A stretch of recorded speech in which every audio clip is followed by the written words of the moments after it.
afternoon. Welcome to the September special meeting for the Art and Culture Commission.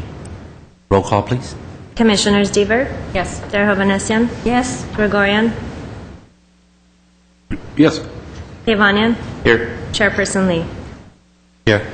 The agenda for the September 22nd meeting was posted on the bulletin board outside City Hall on September 16th, 2011. Item 2, consent items at 2A, approval of study session meeting minutes from March 31st, 2011 at 2 p.m.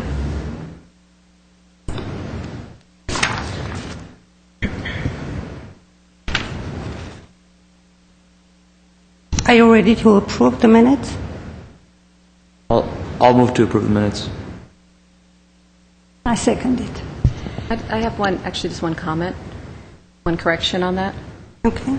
On page 2, third paragraph, it just referenced that I had made a statement that the city has become more invested in redevelopment, and I don't want to go on the record as saying that because I know they've been invested in redevelopment. I think it was with regard to the arts component of the redevelopment effort. Commissioners Deaver? Yes. Derhovanassian? Yes. Gregorian? I abstain. Devanian? Yes. Chairperson Lee. Yes. At 2B, approval of regular commission meeting minutes from April 21st, 2011 at 2 p.m.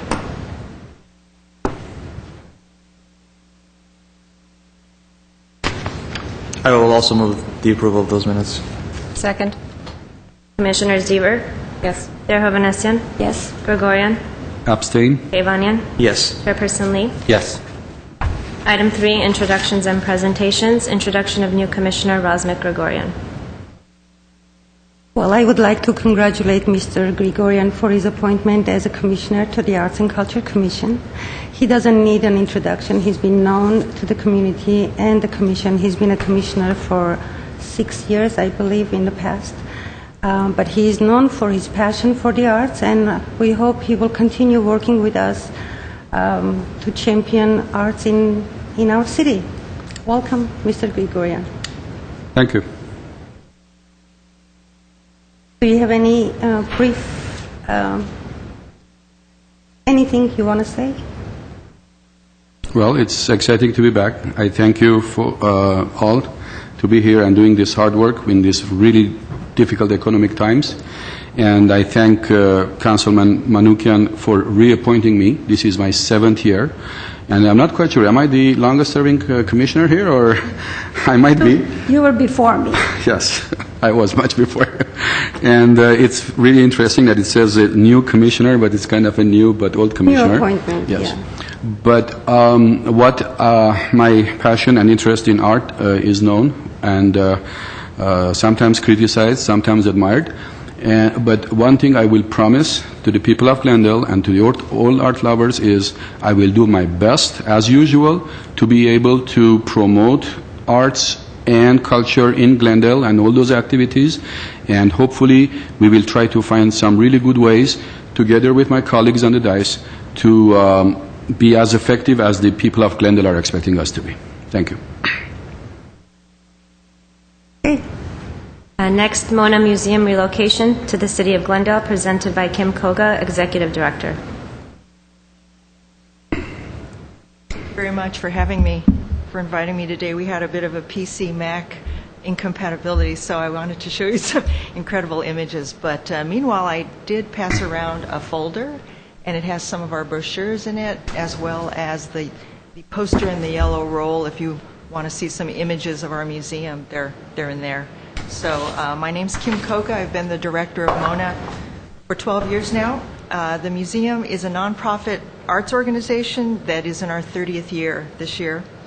Our first home was in Los Angeles, downtown LA, in 1981 on Traction Avenue, in our founder's studio. We were there for 12 years. After that, we moved to Universal City Walk for 3 years at their invitation, and it was a time when not a lot was going on in downtown. It really wasn't popular to be there. We were at City Walk for about 3 years, and then were relocated back to Grand Hope Park in downtown LA for 10 years. RA program there. Most recently, we were for the past 3 years in the historic core of downtown LA in what's known as the Old Bank District. It was a temporary home only, but it allowed us to function. We were founded by two neon artists who saw the need to save the historic neon signs that they witnessed being lost and demolished all around them.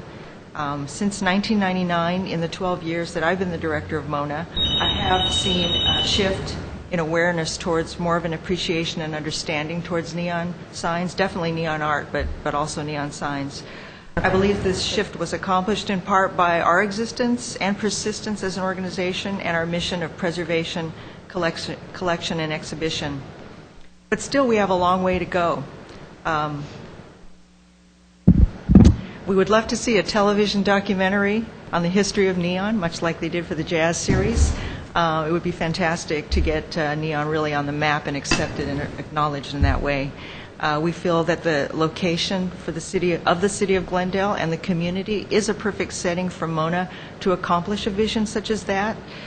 The historical era of Glendale, the current lifestyle of the city, and its location in the greater LA area really contribute to making it a perfect match for Mona to be here. Well before, I just wanted to show you this, well before there was any discussion of the museum moving to Glendale, this book was published. It's called The History of the Los Angeles Neon Book, and the editors selected this sign, which happens to be a sign from Glendale. So interestingly enough, we're here. So Glendale fits right into our era. The Americana Retail Complex, neon is Americana, so there's another perfect match.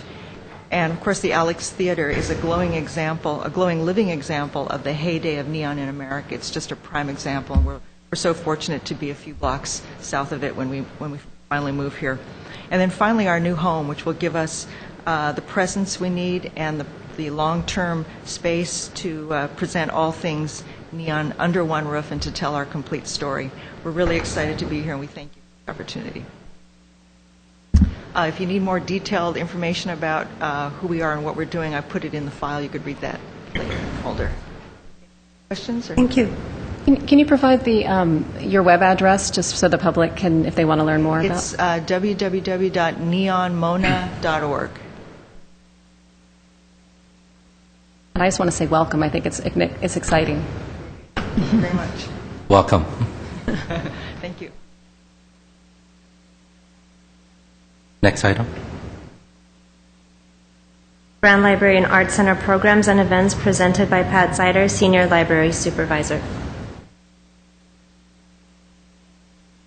Thank you for having me today, and I'm here to announce some of our upcoming events and one of our current events. Go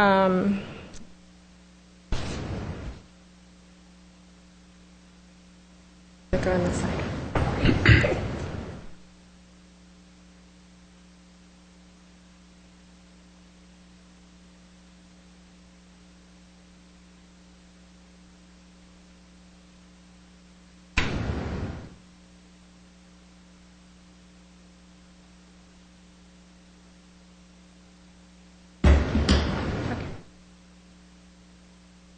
All right.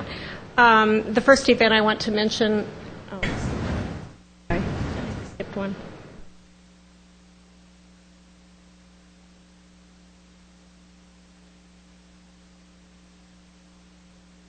Okay. Well, I guess we don't have a slide for the first one. I'm not sure what happened. But it's the Brand 40 Works on Paper, which is ongoing in our gallery now. And this exhibit opened last Saturday night with a very successful and well-attended reception. We had an opening and an awards ceremony. This is the 40th annual National Juried Exhibition of Works on Paper that's sponsored by the Brand Associates. And I did put some postcards in the back of the room. I should have, given my handouts to you folks as well, and I can do that. The image on the postcard is actually the purchase award from last year's show, and the purchase award from this year's show will go on next year's postcard, and that is the highest award that we give. There are 93 artists represented in the show this year. It's all works on paper, and it was juried by Peter Frank, who's a noted art critic. Okay. The next event I want to mention is coming up this Saturday, and this is part of the Talking About Art series that's sponsored by the Brand Associates. Our speaker this time is paper artist Rachel Wu Chang, and as you can see, her topic is Pulp Fiction Seduction by Paper. And she's going to be doing an artist talk as well as a demo, and that's this Saturday afternoon at 2 o'clock. All of these events are free and open to the public. On Saturday, October 2nd, we're going to be working with the Glendale Historical Society. They're doing their annual home tour of Glendale, and the pickup location for tickets will be on the front steps of the Brand Library. So the tour runs from 11 to 4 on that day, and when people come to pick up their tickets, they can also do a brief tour of the Brand Mansion. We'll have trained docents available to do that. We're really honored to be a part of the World Festival of Sacred Music, which is taking place throughout Los Angeles. We have a concert scheduled at Brand Library on Sunday, October 9th. This is a 16-day event with 32 events, and they're located all over the city, Santa Monica Beach, UCLA, LA County Museum of Art, various other venues. The event that we're going to have at Brand Library is called Sampurna, the Abundant Circle. It's a music event. The first half will be fusion with South Indian music and jazz, and the second half will be classical Indian music. I should mention that although it's a free event, it's already full. We had to take reservations because we're expecting so many people. The waiting list is also full, but if people call on October 6th, we'll fill up any cancellations that we have. Okay, and the last event I wanted to mention is our series of opera talks that the Los Angeles Opera provides speakers for these talks that we have about once a month in the recital hall on Saturday afternoons. The next one is coming up on Saturday, October 15th. They're at 2 o'clock. It's going to be about Romeo and Juliet, which is one of the operas that's going to be shown during November, or be performed during November at the Music Center. And so the talk will be about an hour with slides and information provided by a very knowledgeable speaker. This is a popular series that we've been doing for a long time. So those are the events that I have to announce today. I don't know if you have any questions or... Just wanted to make a comment that, Brand Library and Brand Associates, they put so many wonderful activities that are rich in cultural diversity and beautiful as far as covering all the dimensions of artistic values. Kudos to you guys. Wonderful. Thank you. Yeah, thank you. Thank you very much.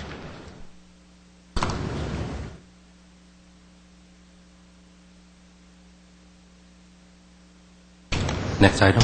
Item 4, oral communications. Discussion is limited to items not on this agenda. Each speaker is allowed 5 minutes. Commission may question the speaker, but there will be no debate or decision. Staff may refer the matter for investigation and report.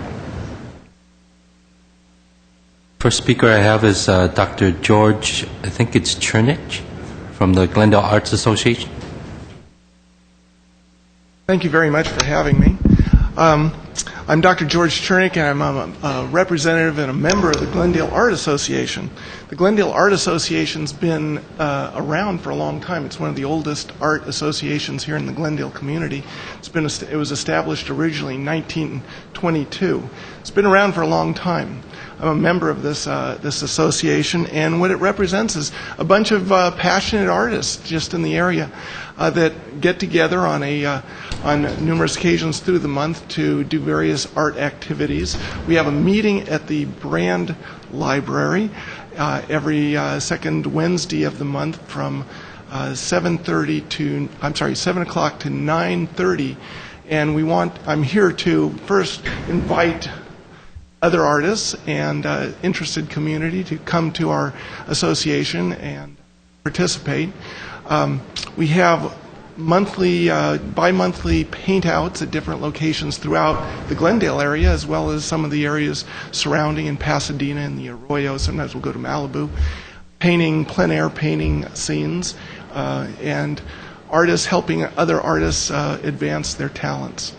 It's a very fun, passionate organization. I've been real pleased to be a member of this. We meet, as I said, on the second Wednesday of every month. And for more information on that, you can go to our website, which is GlendaleArtAssociation.com, and certainly look into some of the information on that. The other reason I'm here is our association is hosting a juried art exhibition as a benefit to raise money for art scholarships for aspiring high school students in the Glendale School District, where we are hoping to be able to give monetary gifts to students that want to pursue a career in art. So our juried art exhibition is going to be taking place from October 4th through the 30th, and this is going to be in Montrose, located at the White's Art Framing and Restoration Gallery that they have on 2414 Honolulu Avenue in Montrose. Likewise, any information, you can go to our website at Glendale Art Association and find out the specifics on that. I want to invite all the community, all the commissioners to come and join us up there. It's going to be a fun event. It's going to be the first of what we're hoping to be a biannual event, and hopefully we can raise a lot of money for aspiring students. On October 8th, we're going to have a little more formal reception where we're going to be giving out the juried awards to the artists that have participated, and this will be food, drink, and music that we're going to be providing. So it's going to be a fun event. I hope you. One of the notable things we're going to have in this, in one of the categories of a juried art exhibition, is going to be we are inviting artists to, one of the categories is going to be Glendale Images.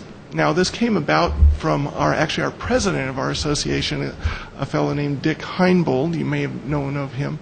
He's quite a renowned artist. He was chosen by Carolyn Liu from the 21st Congressional District to have his painting. His painting was selected of a Glendale image to be hung at the state capitol for the next couple of years, and it's an image, an oil painting of the Alex Theater. So it's going to be up at the state capitol, and if you're ever up there, go and check it out.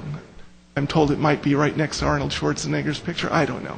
That may be not the case. But in any event, I would like to invite all of you to our event. It's going to be October 4th through the 30th at White's Gallery up in Montrose. So please come and join us. Thank you. May I ask a question, please? Doctor, you mentioned membership, but you didn't tell us what the membership fee is annually, and Sure. Who do they refer to? Who do they come to apply? Sure. You can go to our website, and if you come up there, the membership fees are $40 annually, paid each September. That will include, ability to be a participant in the juried art exhibitions that we'll be having. It'll be you have access to our meetings. In our meetings, we bring local working artists to share with the association different techniques and talents and their view on how they do their art. And we also you can participate in our bi-monthly paint-outs and be part of a nice group of people. Help support scholarships and advancement of the arts here. And the website is? GlendaleArtAssociation.com. Thank you. Other questions? Well, first and foremost, I would like to thank you for coming and supporting art and culture in the previous meeting at the City Council meeting. Second, I want to say the duration and longevity of your organization is a good witness of the good work and the passion you artists put together. And you're very welcoming, and I hope in the future when you're doing any kind of juried exhibitions or collections, you could invite ahead of time one of the commissioners who would love to join and be part of it. And when whatever is decided, we can also present it to the community so they would know what is the outcome. Great, thank you, Commissioner. And I did leave a card that there is some information on, in front of you there also. Thank you very much. I just have one comment. I just want to say that I have actually attended one of your meetings and one of your showings as well, and I do think it's a great opportunity for individual artists to be able to be a part of a network, because artists are often so scattered amongst the community and have a hard time kind of getting together and being able to share and learn together. So I know it's a great opportunity for the artists, and thank you. It's a fun group, and thank you. One other thing, I think your organization and the location is also very interesting, because I think you're in that art store, isn't it? We're in there's an art studio Yes. room there. It's a kind of using storefront, meanwhile being an art center, being an interactive. Artists come and, those who don't have a space, they come and do their artwork.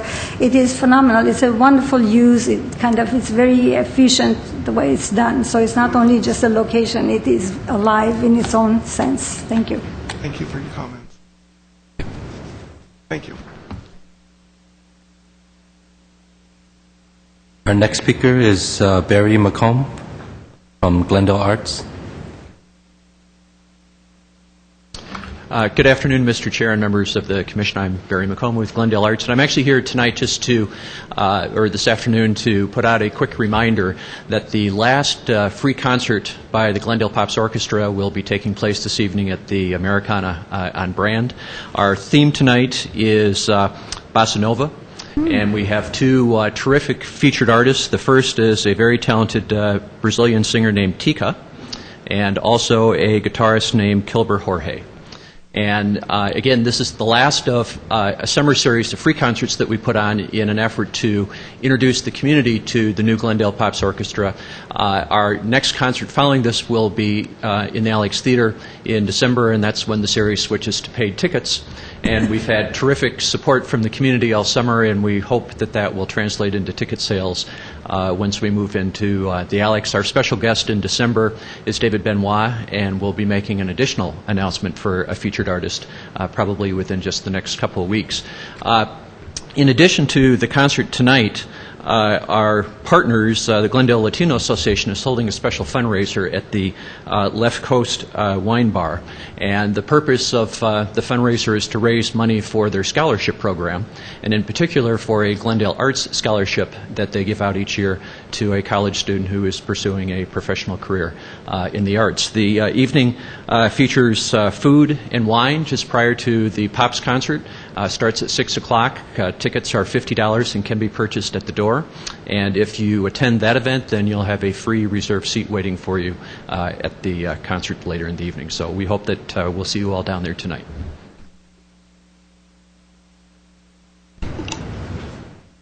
Our next speaker is Arlene Vidor.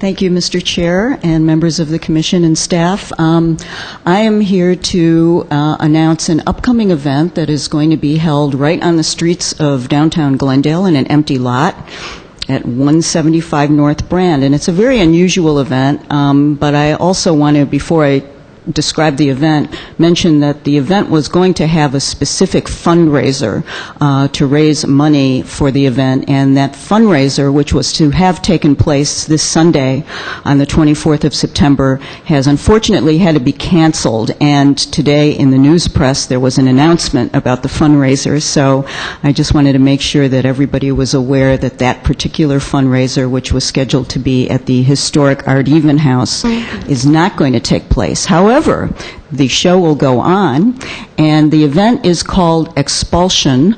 It is a collaborative dance project by the Heidi Duckler Dance Theater, which some of you already know of. Very, very innovative, cutting-edge dance company that does site-specific dance performances, and they will be collaborating in Glendale with the Anna Jambazian Dance Company on a project that is a multi-phasic project called Expulsion. The first event took place last year in Long Beach, and Heidi Duckler collaborated there with a Cambodian dance company, and here in Glendale she is going to be collaborating with a I was supposed to have a little, thank you, with the Anna Jambazian Dance Company. And the theme of this multiphasic project is really to focus on thought-provoking dance works whose themes are based on the very fragile nature of what we call home and the universal experience of having to leave home for whatever reason, political, natural disasters, whatever. And she is going to be taking this collaboration nationally. Glendale is only the second venue. So this event is on October 15th.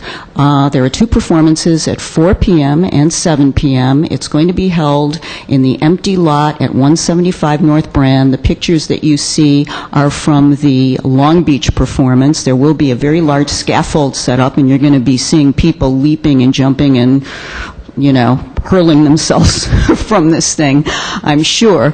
But there is a little bit of a gap in the funding yet. There is funding available, fortunately, thanks to a number of very generous citizens in Glendale, as well as Glendale Arts, the Downtown Merchants Association, and Hollywood Production Center, who donated the space for the day. But money is still needed.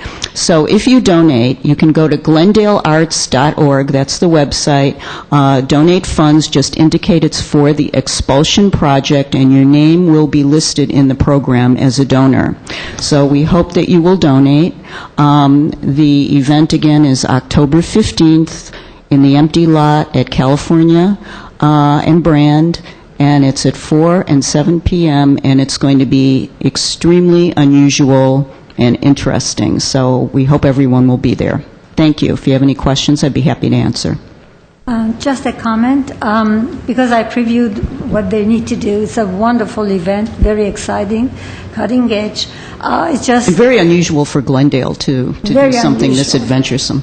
Just a little thing there that, it is, for some communities, it is expulsion. For some communities, it is exodus. For some communities, it is evacuation, leaving homeland for different purposes. Because on most of the other occasions, besides the original theme, it is not an expulsion, but it's the other. But it's a beautiful collaboration, and it's a good concept. Yeah, the word expulsion in this sense is really, I think, a term of art that's being used to cover a variety of reasons why people would leave home.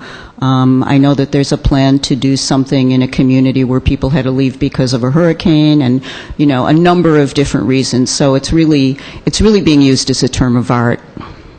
Yes, thank you. Thanks. But thank you for that clarification, and you're absolutely right. Thank you. That's all for speakers. Next item. Item 5, business agenda, 5A action items. At 5A1, approval of appointment of commission liaison to the Mona Museum Board. Chairperson Lee, Commissioners, since the Mona Museum is going to be housed in the city of Glendale, Commission is asked to appoint a commission liaison to the Mona Board. I have asked Kim Koga, the Executive Director of the Mona Museum, to attend this meeting, so if you have any questions regarding their bylaws or the meeting times or the locations, she will be available to answer your questions. Should we nominate somebody for that? Yes. Okay. Could I go ahead? Question first. Unless you have questions first before you nominate anyone. We have a regular board of directors, as do most nonprofit organizations, and that board has a fiduciary responsibility to the organization. However, that may not be as far as we need to go with this group. We can have someone on what we're calling the advisory board or the Glendale Advisory Board. It's a group that's helping us sort of make this transition to move to the city of Glendale. So they don't have a vote, the members. They know our organization, or they're, have a particular interest in the city of Glendale and Mona. So perhaps someone from this group can be a member of that organization. Yeah. When are those meetings? The meetings our regular board meetings are the fourth Wednesday of every month, and from 6:30 to about 8 o'clock, 6:30 to 8. And this group, a.m. or p.m.? PM. Okay. And as long as 6:30 a.m. That's a little We've early seen for 7 a.m. And right now we are meeting. Is this better? Right now we are meeting in the space that will be our home until it's going to be worked on. So that's where we're meeting currently. After that, we'll have to find another location to meet in. And the meeting with the advisory board would be either an hour, probably an hour preceding the board meeting. And this is all something we need to work out. So, but that is the day of the month that our regular board meets. May I ask what is expected of the liaison with the museum? Oh, expected by us? Well, by both sides. Okay. I mean, you can answer first if you like. Well, we, just for me to attend this meeting today was real eye-opening to hear all the different organizations that happen and that participate in the city. It's a good way to kind of get an introduction to what's going on here, being an outsider. So, and to make personal contact with people, face contact. Good. Whether I can attend, how often do you meet this commission? Once a month, every third Thursday. Every third Thursday? So possibly it could work that way as well. Someone from our board can attend your meetings. And we hope that the appointee will be able to come back to the commission and give us a report about your progress, about your events. Right. This is, in a way, keeping in touch with the organizations new in the city of Glendale. Sure. Yeah, it could work either way. Someone, as I said, I can attend your meetings. Someone from your group can attend ours. That is correct. Sort of, I'm a liaison to brand associates, but they do come each time I go to their meetings, but they do come themselves and they do their presentation with all the different kind of videos or pictures or postcards and etc. So it's a mutual kind of a thing, Correct. but we are on board with Right. you on everything that goes on. Having said that, so to expedite the process, I would like to nominate Commissioner Deaver to be our liaison to the MONA. I will second that. Okay, roll call. Commissioners Deaver? Yes. Chair Hovhannissian? Yes. Gregorian? Yes. Kevanian? Yes. Chairperson Lee? Yes. At 5A2, approval... Thank you. Thank you. At 5A2, approval of appointment of commission liaison to the Glendale Arts Board. Again, Commission is asked to appoint a new liaison to the Glendale Arts Board. Since the past appointee, Joylene Wagner, is no longer with the Commission and her post at the Glendale Arts is vacant. Barry McComb is here to answer your questions. However, you are familiar with the board, with their bylaws. This is one of the 3 non-voting seats available at the Glendale Arts Board. However, it's encouraged that the new appointee will be actively involved and in the discussions and the community committee structure. And hopefully, again, we'll be able to come back to the commission with reports at least once or twice a year. I can't say anybody better. I entertained the idea of possibly taking this position, but my time constraints will not allow me to. But I think since Commissioner Gregorian has now rejoined us, I think this is a perfect way to get him back in the swing of things and to be involved. So I would like to appoint him. And I'll second that.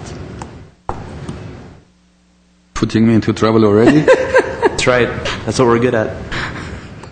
Roll call, please. Okay, I will gladly accept the nomination. Roll call. Commissioners Deaver? Yes. Chair Hovhannissian? Yes. Gregorian? Yes. Kevanian? Yes. Chairperson Lee? Yes. Thank you. Next item. Next please. item, review and comment on the student art display policy as an extension of lifelong learning program.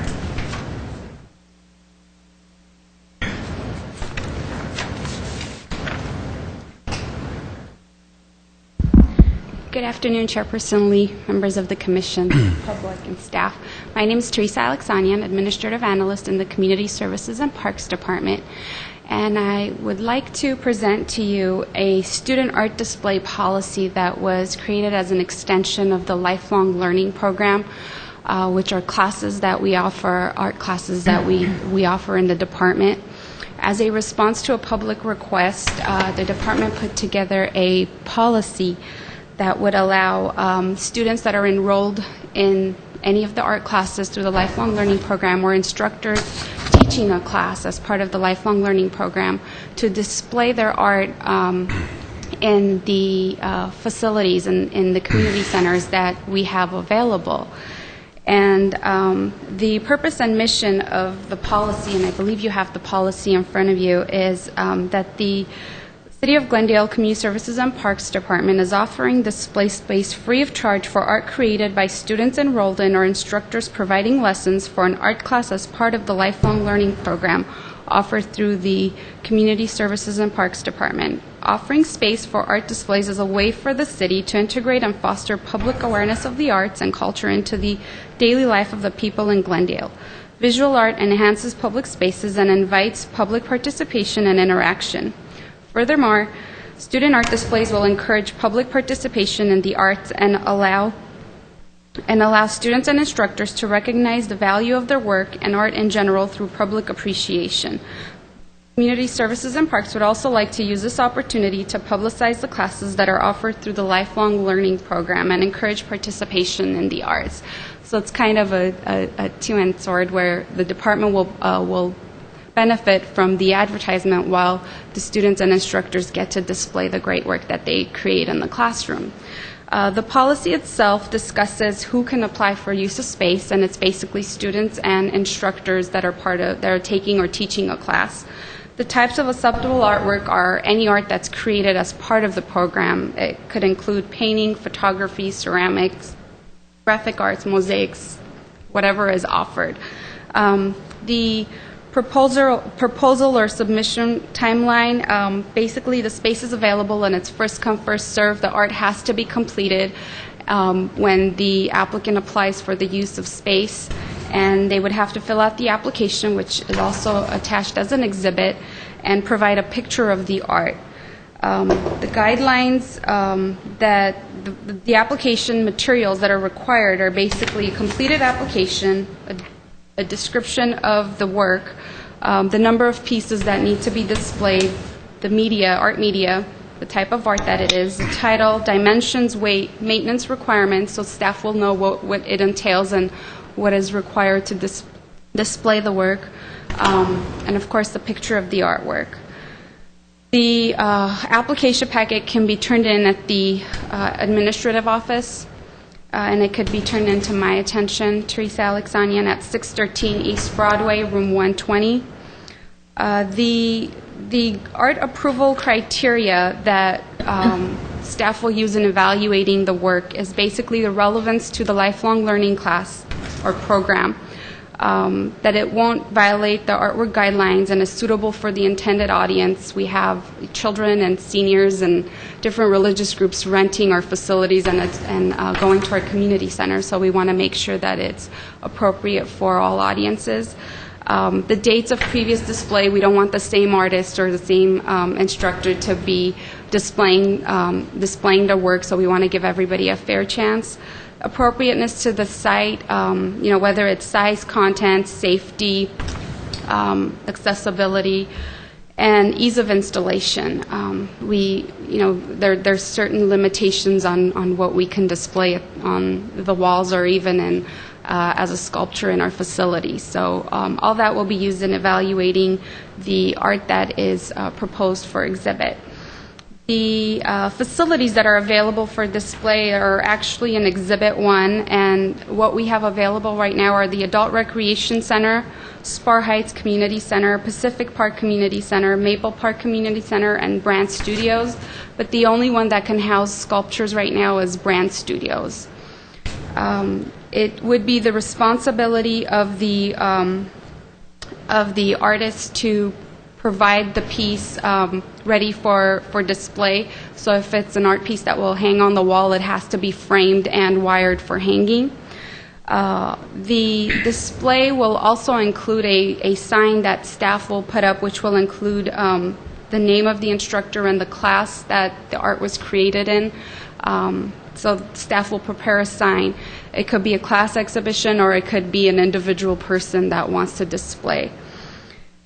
The staff will be responsible for displaying the art, so the artist will bring in the art, but staff will be the one that hangs it and brings it back down. The exhibit timeline will be a maximum of 1 month. If we don't have any other artists and the same person wants to continue to display, that could be discussed and possibly approved. The sale of artwork will not be allowed, so the art cannot be sold while it's on display at the facilities. The department would allow a reception, so if it's a class exhibition and they would like to have some type of reception at the cost of the class, the instructor, or the individual, they're more than welcome to do that as long as we have available staff and space to allow the exhibition, as long as we won't incur additional costs. So if the facility's already open and they're choosing a date that the facility's open, staff would be able to accommodate that. And the other thing is there will be a liability form, so once the art is approved, the artist or the student or the instructor will be asked to sign a liability form and a contract that states when the art will be displayed and when it will come down and the details. And it will allow insurance is not required because at this point it's just student and instructor art, so additional insurance is not required, whereas in a public art display where it would be open to the community, it would most probably be expected. So this is the policy, and you have the liability form, or I'm sorry, the contract and the application in front of you. I'd be more than happy to answer any questions you may have. Yes. And as far as policy, I think our lawyers have taken care of it because it's a very well-rounded. As far as a layperson, I read it, it looks very good. I think it has covered all the angles. I have a question. As far as fees, it was written that you charge them $50 per class. Does that mean the class that is going to be for several weeks and months, or it is per session? I'm sorry. Can you repeat the question? The question was that it says that you're going to charge about $50 per class. It's 50 to 100 and something. It is page 2. Sorry, page 2, yes. Where the chart is. Just clarification. You don't need to worry about that part. No, what are the fees? There is no fee that's tied to the program, so I'm not sure what you're referring to. I'm sorry. Maybe I'm not sure if you're looking at the right report or if there was a typo somewhere. This is the review and comment on the student art display policy as an extension of the lifelong learning program report. Yes. For that one, is that $50 per session, or is it for the whole class, for a week or month or whatever? You don't know? There is no fee tied. Well, for signing up for the class, there might be a fee that I'm not aware of, so it might be the next report that. Okay. Because it's written that. I'm sorry. That's after my presentation. Monique will be presenting a report on the classes that we offer through the lifelong learning program, but this is separate from that, so I apologize. Not the policy, but yeah. Okay, good. And so Monique would then later on explain about the chart too, because I was fascinated by the chart as well. Okay, thank you. Yeah, Monique will address the classes that are offered and the fees that are tied to that, but the policy for the display does not have any fees tied to it. Correct. One other question. Yes. How do we choose the instructors? How do you choose the instructors? What is the criteria for that? Monique will also cover that in her presentation. Thank you.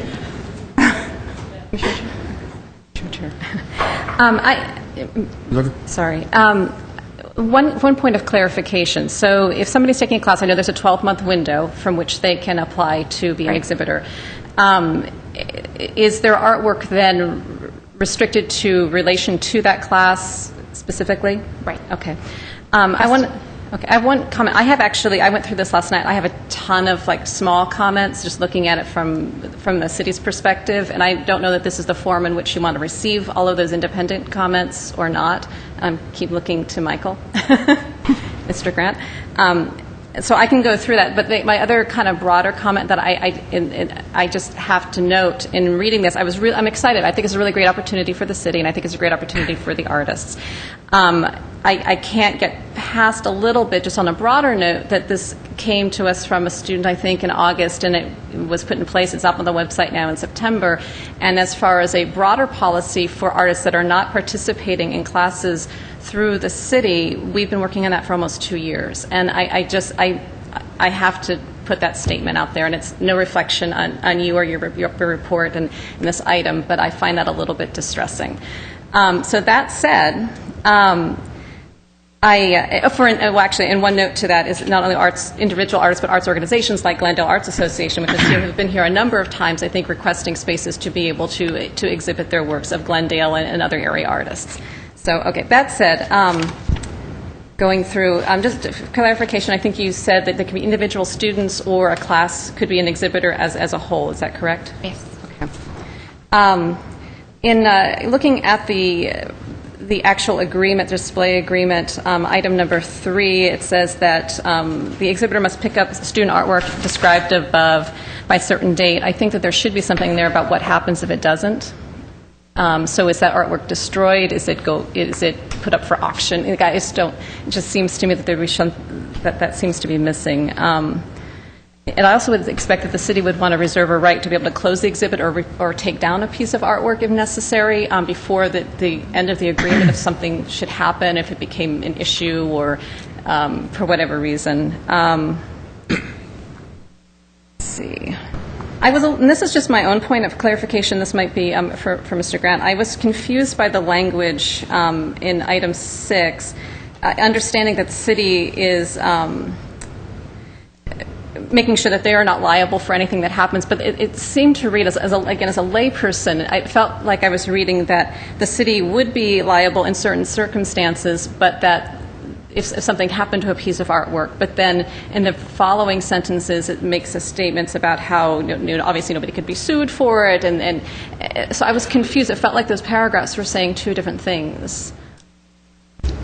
Chair Lees and members of the commission, what we do say that if it's really our fault. I mean, if for example an employee damaged the art, we would be responsible. But for all other cases, the city is not going to be responsible. And that's similar to most other agreements where one party says, if it's our fault, we're responsible. But if it's not, and it's any other cause or it arose from some other act or omission, then the city doesn't take the responsibility. Accepts that liability if indeed it was a purposefully negligent act. Yeah. Okay. Mr. Grant, that's a correct thing, and that's usually what happens almost in every contract. However, that opens the door to determine who was at fault. True. And finger pointing. True, but usually if there is a problem and we do an investigation and we find out, for example, it was a city employee or it was the city's fault for it, generally the city takes responsibility for it.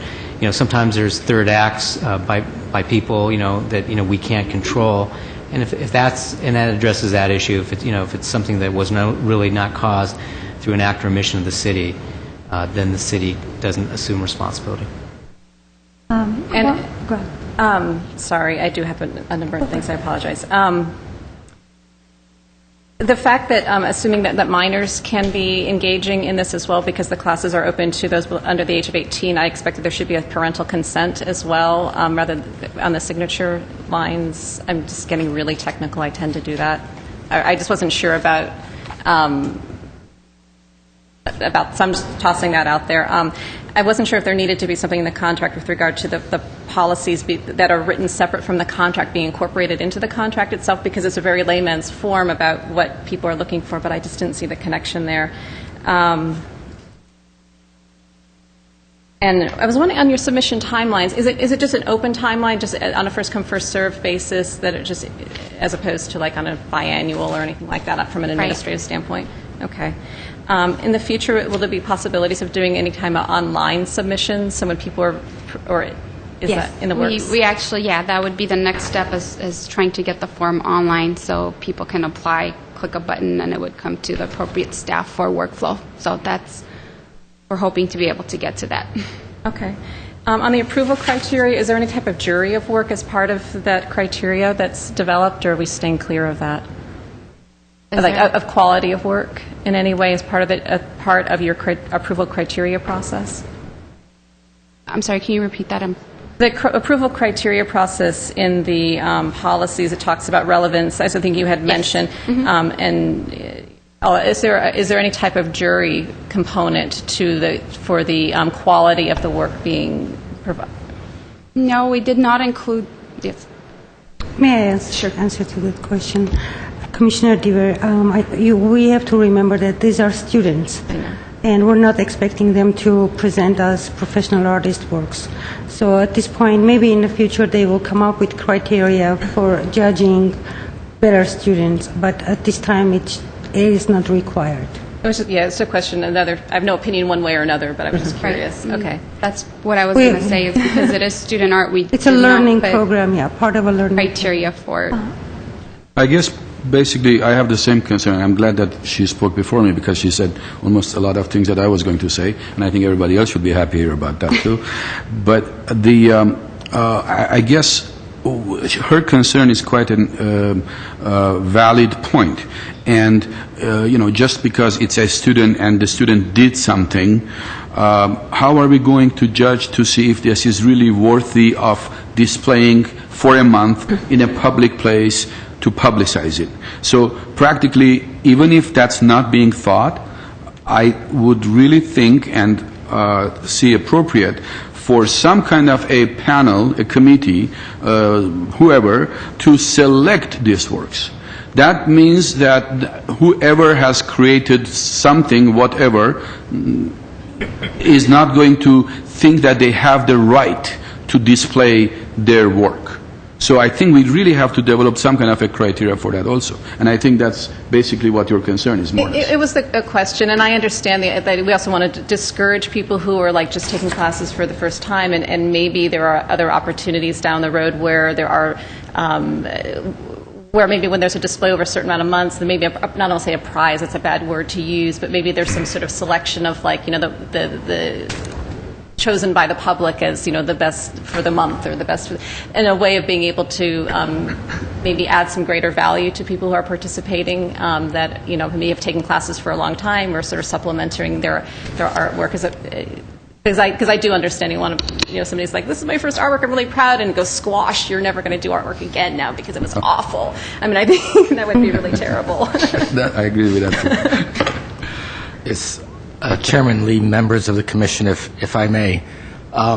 We were trying to make the policy and the guidelines and the program as simple and non-onerous as possible. And because it is student art, and the only art that is eligible is art that emanates from the classes that are taught by instructors that are pre-screened, and from a curriculum that is pre-screened, that it would be safe enough to assume that art, for the most part, would be okay to display. If for whatever reason the opinion of the managers and the director, a particular piece of art goes askew of what the program in the classroom was, then we reserve the right to not approve certain pieces of art. But we assume that as long as it's coming out of the art classes, that it would be safe to display. If we learn otherwise, we will come back with recommendations for revisions to this commission as well as the Parks Commission. And the next step, these are very good questions, especially because the next step would be for us to finalize policies, procedures, criteria, and guidelines for community art to be displayed at park facilities. Then the next step after that would be citywide displays at any and all public facilities. But this is the first step. It's for student art. We're trying not to make it onerous. We'd like to get it off the ground, see how it plays out. In the meantime, we will be working on similar art policies for all park facilities, for artists in general. So related to that, the questions and the issues you're raising are very good ones for us to bear in mind as we develop the next set of policies. I'm sorry, I had a couple quick other things. I really will go quickly. Approval criteria, bullet point, ease of installation. I was just wondering if you wanted to add maintenance to that, because I think that was referred to earlier as a as a concern. And I understand that there won't be any sale of artwork. If somebody sees something that they like and they are interested in purchasing it, will there be contact information for the city that they could contact you or somebody else to be put in touch with that artist? The instructor name will be, or the class name and the instructor name will be displayed, so they could either do it that way or they could leave their information, and when the artist comes to take it, maybe we could pass on that information, and maybe that way we could put them in contact with the artist if there's interest. I think it'd be great. I know I've been to like fairs, for instance, and you can't purchase and take your artwork, but they'll maintain a list of the artists or how they get contacted, maybe pricing or something, and then they take care of that transaction down the road. We could do it that way as well if the artist is willing to give their information out. And you're under responsibilities, there's on page 4 of the policies under reception, does there need to be a policy for if they're organizing their own reception for the types of food or drink that's allowed on city property, and like the cost for cleanup and things like that? Are there responsibilities? I was just wondering if there needed to be more detail about that. And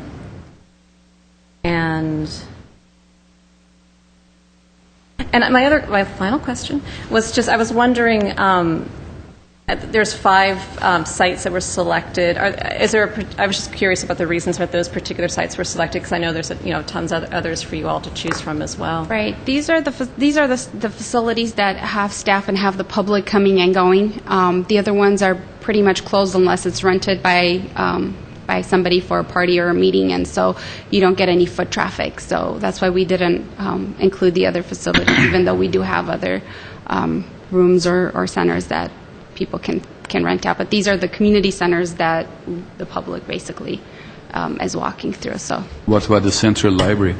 I'm sorry? What about the central library? So the central library is separate from the community services and parks, and that would probably be incorporated into a citywide policy. So this was just for community services and parks facilities.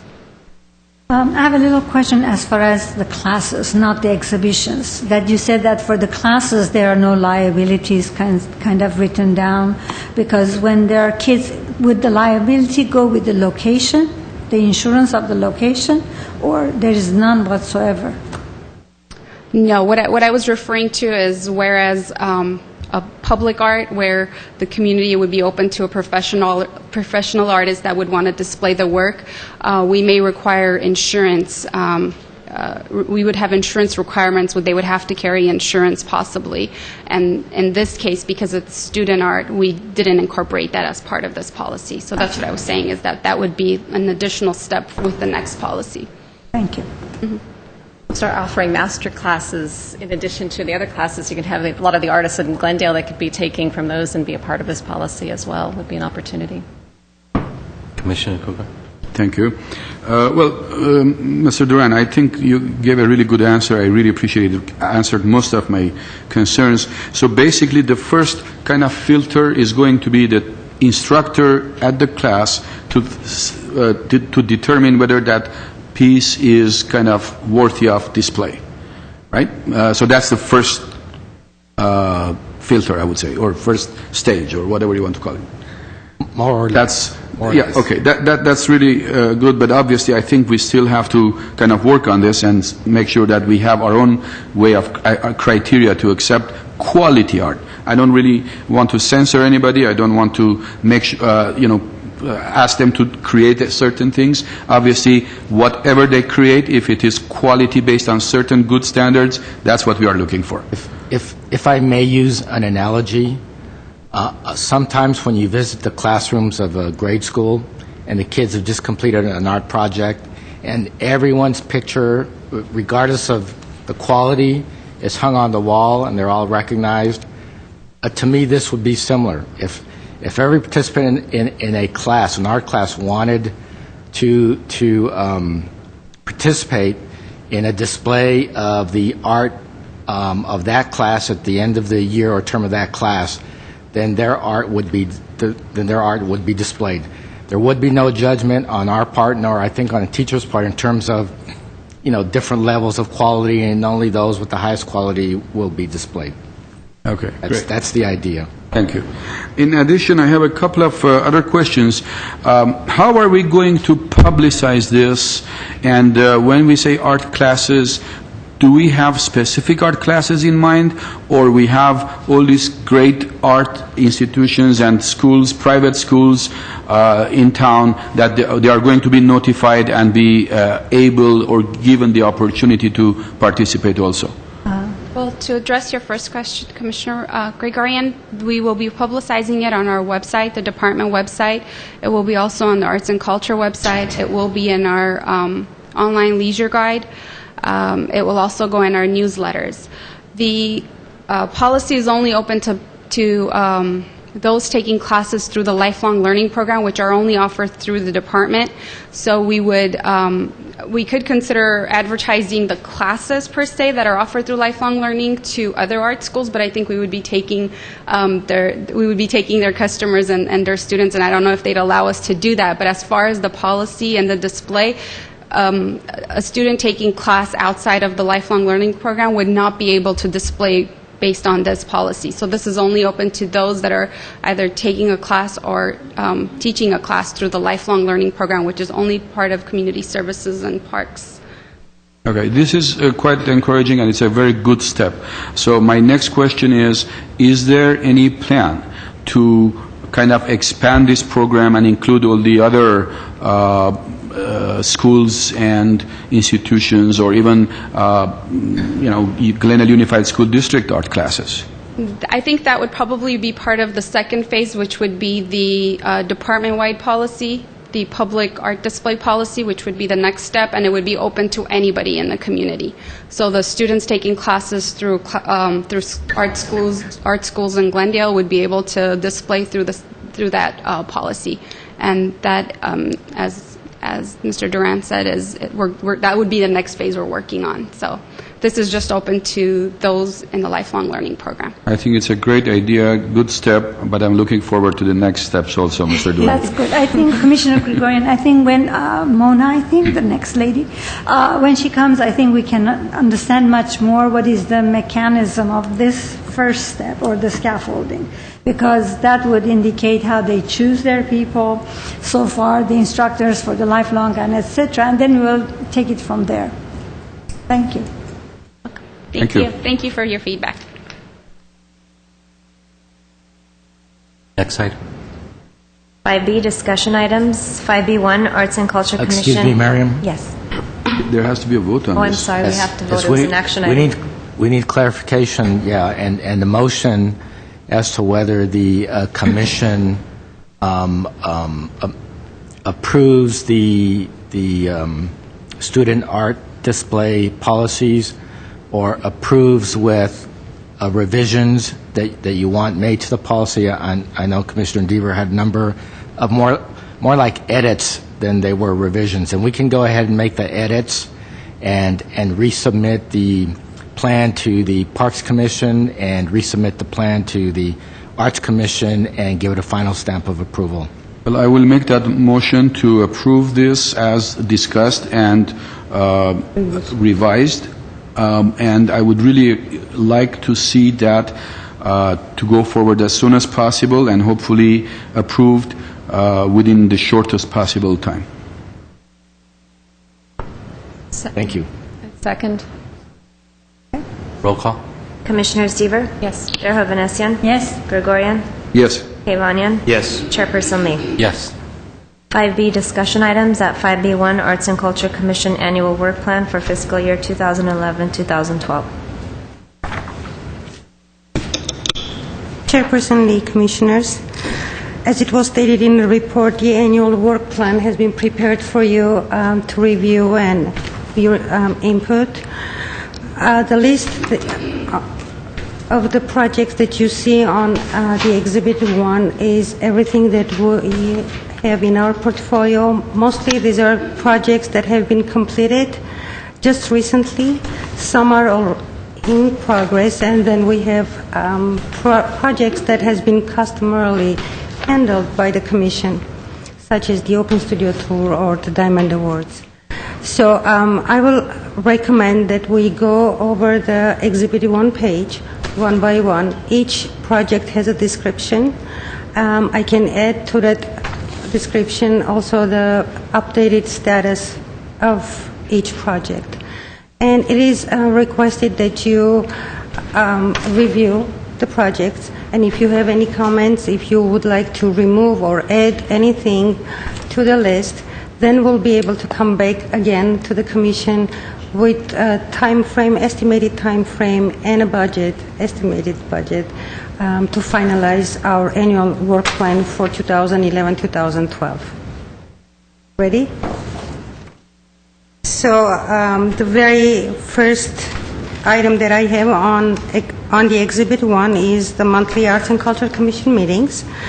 There are no changes there. The City Council just directed staff to continue with the Commission meetings until further directions. So we will go ahead and hold the Commission meetings every third Thursday of the month. No changes at that time or the location. The second item I have, if you have any comments during me reading the description of the project, I can stop and then we'll hear you. We'll intercept, don't worry. Okay.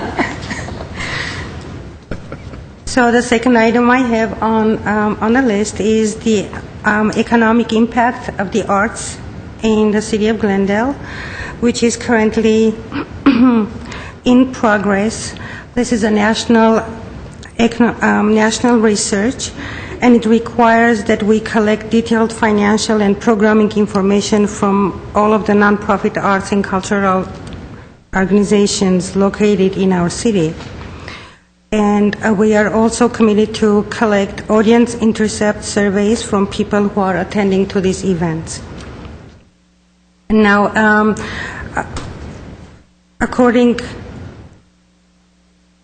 this is the description. So right now we're completing the third quarter.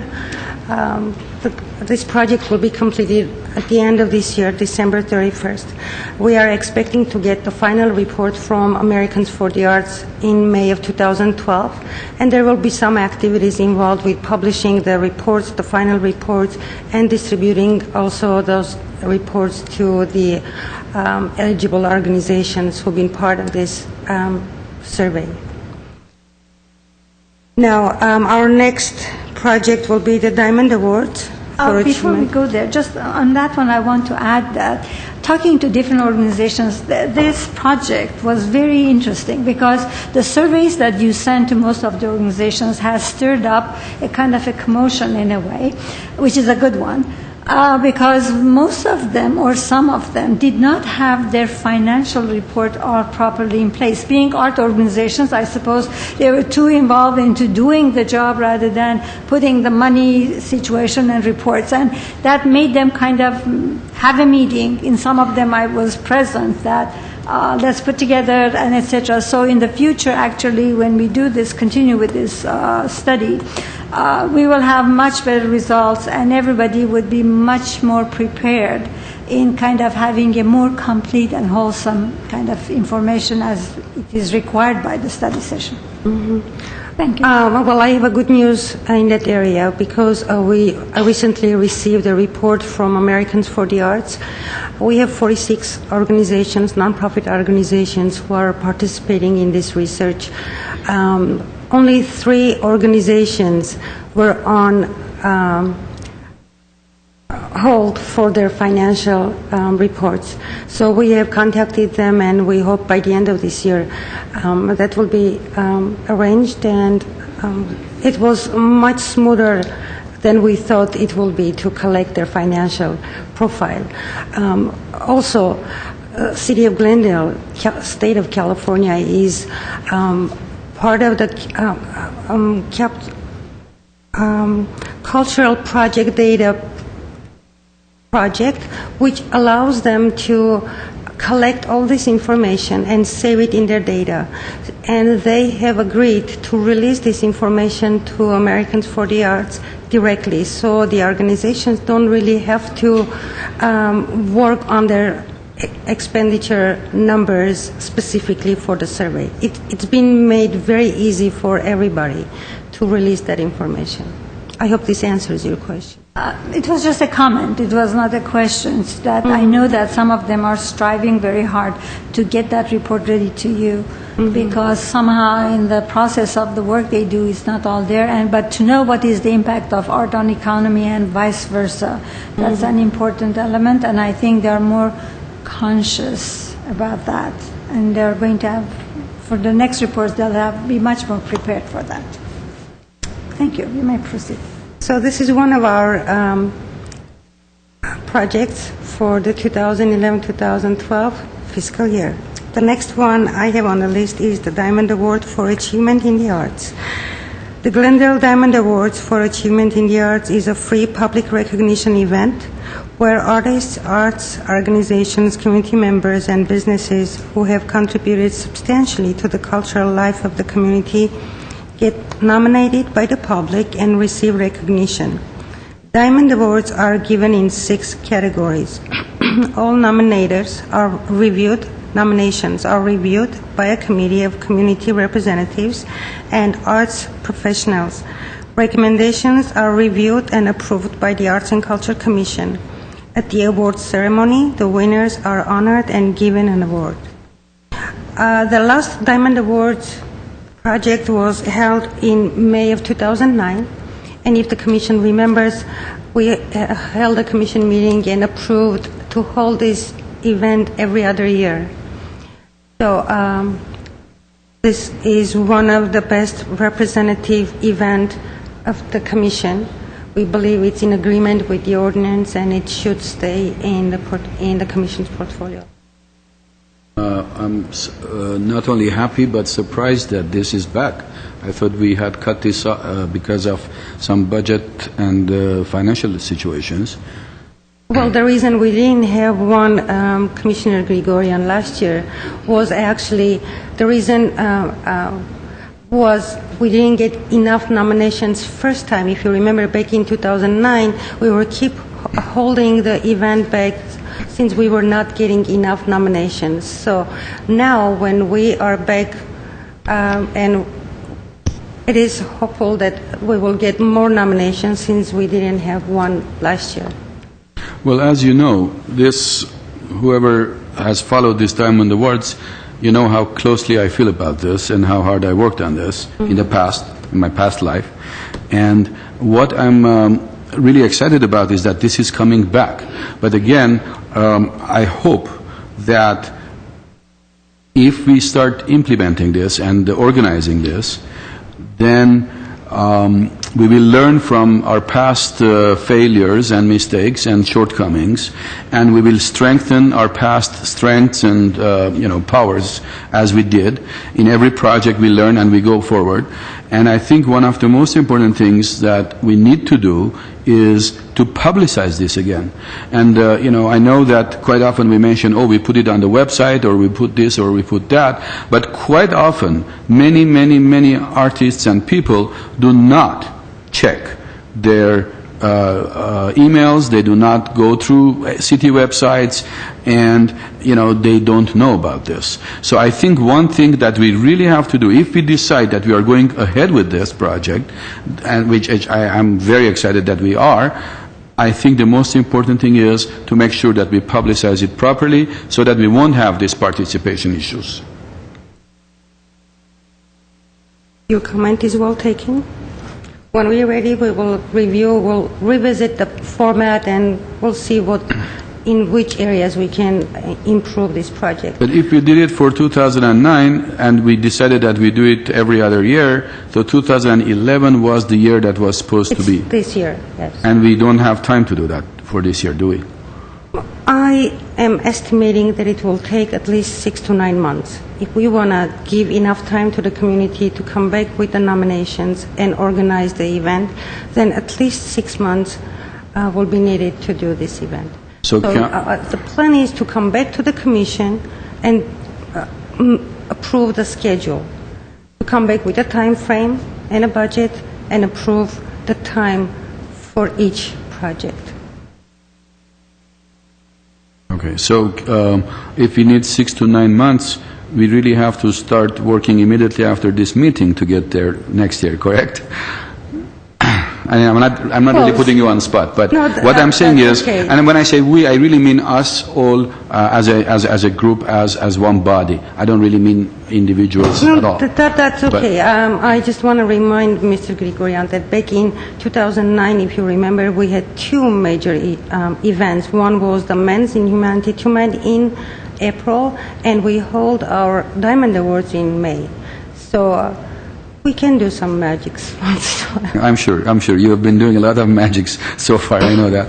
So I'm confident. But what I'm really trying to say is, if we are deciding to go ahead with any of these programs, then let's not leave it for a short time. Let's plan ahead, let's have a proper budget so that we all know where we all stand. That's the main idea why we came to you now with the work plan, so we will start planning our all the projects for the upcoming year. Director Dran. Thank you. As Chairman Lee, Commissioner Gregorian, RIPSME actually made the statement that I was about to make. We wanted to review this work plan with you, so by virtue of agreeing with it, you are giving us our marching orders to go and begin to implement these projects. In talking about the Diamond Awards, RIPSME and I decided that this should be one of our highest priorities because it is very consistent with the direction that we did get from the Council a couple of weeks ago in recognizing and promoting artists doing great work in our community. And so we will work up a schedule. We will do what we can to make it as time efficient as possible. Yeah, it may end up being a 2.5 year interval versus a 2 year, but we'll do our best. And I don't think the budget's going to be an issue. I'm glad to hear that, Mr. Duran. Besides, we could always get sponsors. Different organizations in this community might sponsor. So that's a later on issue that we can work on the details when we get to that point. A question, because I haven't been involved in it in the past. Is there a reason that it, or has it been talked about at some point of doing it as a sort of a fundraiser recognition as well for the arts, as opposed to just a budget-based recognition ceremony? That's a possibility we can discuss when the time comes to discuss. I think the issues in the past have been that time constraints and not much involvement and not having enough staffing for this. And in addition to the budgetary and other problems. So if you want to do a fundraising, which probably could be a good idea, but again, we have to be realistic about our manpower, our budget, our staffing, and we don't want to really overload everything on them and then we fail. Right. Well, it begs the question to me then, are there other opportunities for partnerships with like the Community Foundation and others that can assist with that so that it's not a burden that we're putting on an event? Because, I think we're trying to stay away from I believe if we plan it ahead and properly, we'll have all these opportunities. Yeah, we can, accommodate in different ways because if it's financial, we could get different fundraisers or foundations to sponsor. If it is manpower, if need be, to help RIPSME, we could have even committees organized who could work on that. We have to see what direction we are taking so seriously. We could sit and plan for that. But Diamond Awards is definitely one of the items based on Mayor Friedman's suggestion of the direction of our commission, that it should be the main goal. And we could even invite her to be part of the discussion to see how we want to proceed because she's very involved with different organizations in the community. So next item. Okay. So the next project that I have on my list is annual open studio tour and the art exhibition. This is one of the traditional and well-received major citywide event that the Commission has initiated 6 years ago, back in 2004, I believe. And we still think that this project is very consistent with the ordinance, and we should still keep it in our portfolio. If it depends how we want to proceed and what is the final direction of the council. This is one of the wonderful things that Art and Culture Commission was doing. That means locating and mapping all the artists in town. It was phenomenal. You get to know them up close, personal, some of them in studios, some of them in their own homes that they were opening to the community to come and see. But if the direction goes into supporting and more of delegating it to the community, that could be also done, as our chairperson also discussed about that. It depends on the final decision that how much of this could be held or taken care of by the commission, or commission organizing and appointing other committees who would be able to and willing to do that. Commissioner Derovanesyan, as long as the commission approves and adopts the Open Studio Tour as part of the annual work plan, we will come back and talk about the administration decision about how it's going to be handled. If we need to find another organization in the city who will be helping us with producing the event, or other solutions. Mrs. Marashan, the idea was not another organization. It is just the commission would have a committee put together, because basically this is not it is a function, but yet it is introducing the artists in the community. So it's not an exhibition. It is, and it's not in competition with other organizations. It is including all the different artists in the community. So it's like a community art mixer, or whatever you want to call it. So it is more in the direction of supporting the artists by recognizing them and introducing them. So I do still believe that it could be part of our mission, but for that we also could organize that this time the manpower would come from a committee of different artists themselves who want to be included, and they could be taking part and doing most of the job that needs to be done in that direction. And our commission and our staff would direct them, because they are very experienced in that direction. So I think that's a good thing to take care of. So I believe when the time comes, we'll follow up with that as well. I'm going to have an unpopular viewpoint. I actually don't feel that it should be part of the work plan, because I think there's a lot of things that have gone unaddressed that I know has been brought up from staff level too, just about like inventorying of cultural resources and things that the city needs. And I'm not sure that, I'm a little concerned that if we keep it in the work plan, that and I agree that bringing in other arts organizations and bringing artists on a committee level to do it, but I'm a little concerned that from staff time it will somehow evolve into something where it's going to be sucking a lot of your time. I do think it's a really valuable thing to have in the community, but I think that there's organizations like Brand Associates, for instance, Glendale Arts Associations, and others that are involved, particularly in the visual arts, that if they, maybe as part of a coalition, could figure out a way of implementing this maybe in a singular area as opposed to all over town. I'm a little bit concerned about having it in our work plan as it stands. Well, I actually tend to agree with Commissioner Deaver on this point, because I think our role in this particular project is as a partner, not as the source. Mm-hmm. I think that will take too much of our staff time, and because in this next fiscal year, if we're planning to do both the Diamond Awards and the studio tour, it's going to be one overlap over another. And that's where we've kind of caught ourselves in that little no man's land of can we do it or can't we do it every year, every time that we have done both of these projects.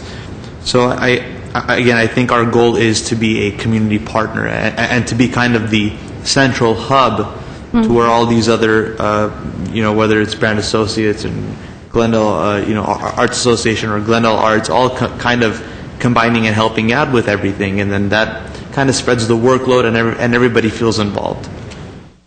I think one of the main questions that we have to answer is, in addition to whether we do have enough staff and resources to organize this, and if we don't, or in addition to that, even if we do have, if there are any organizations in town that are capable of doing this.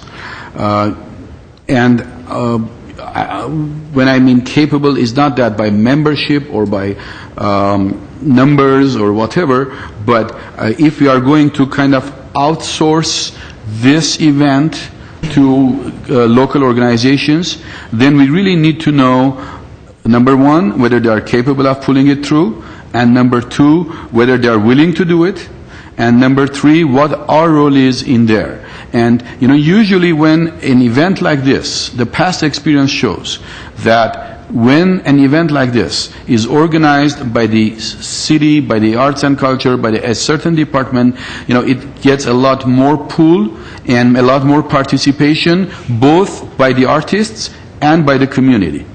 And I remember the last time we had, I think, 130 plus artists only, 130 plus local artists participating in this, and thousands of people going around and enjoying their art, and some of them even selling it and all that. I sincerely believe that if our stamp and if our name was not in there, it probably wouldn't have been as successful as it was before. So I think I understand the concerns, and I see the point. My point is we really have to find that right formula, that the right ingredient to make it a very successful event, and it is not very easy to find that correct ingredient if there are going to be participation from other organizations and events. Because, again, let's not forget, some of the artists and some of the organizations that did participate, they were art schools, they were painting schools. So whether it is even correct for them to have a leading role or a deciding role on an event like this, we really have to be very careful about it. If I may clarify, Commissioner Gregorian, my goal was that for the Arts and Culture Commission to be the central hub, that the city entity is the central hub. And if, let's say, for example, one arts organization, has time to come and help with moving something or, something like that as a secondary, I wouldn't consider it a leadership role necessarily, but the leadership role is from us. This body is the leadership role. We play the leadership position because at the end of the day, it is the city's name on the event, and that is what takes precedence. And all the other organizations, of course, get their, we will recognize them, of course, but they will be taking a secondary position. In terms of that. I agree. You know what? Because when city is the person that is the hub or the organization that sponsors it, there is fair competition for all the artists and organizations who want to be part of it. When it becomes another organization who sponsors it, it's in competition, and it might not do as well a job as I do believe it would. Now, the idea is that as far as the money and as far as time, if we are in session, city manager was saying that if we are properly established and discussed as everything needs to happen, we would have the right amount of money allocated and the staff and etc. So they would take this commission seriously, and then we would work from there. Besides, like many other events that we have put together, some commissioners could be involved, not the staff, who would put a committee together like Men's in Humanity to Men. That's what we did. So we got a few of the commissioners who wanted to be part of it. We organized the committee. We did the fundraiser, and we sponsored it, and it happened.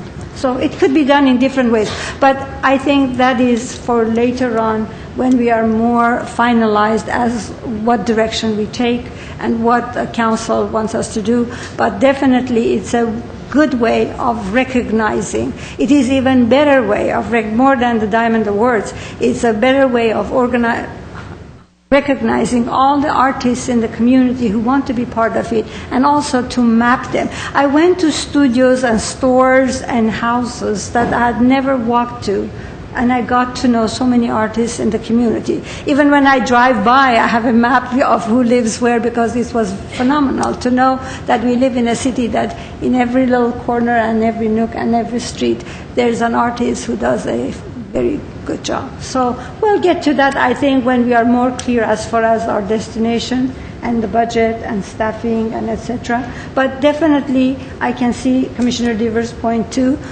that we are not putting this together, but we are sponsoring it. If I may, I think my concern is that we're theoretically at some point here approving a work plan. And if it exists in the work plan as we are sponsoring or conducting an annual open studio tour, that is not what I can't say yes to that.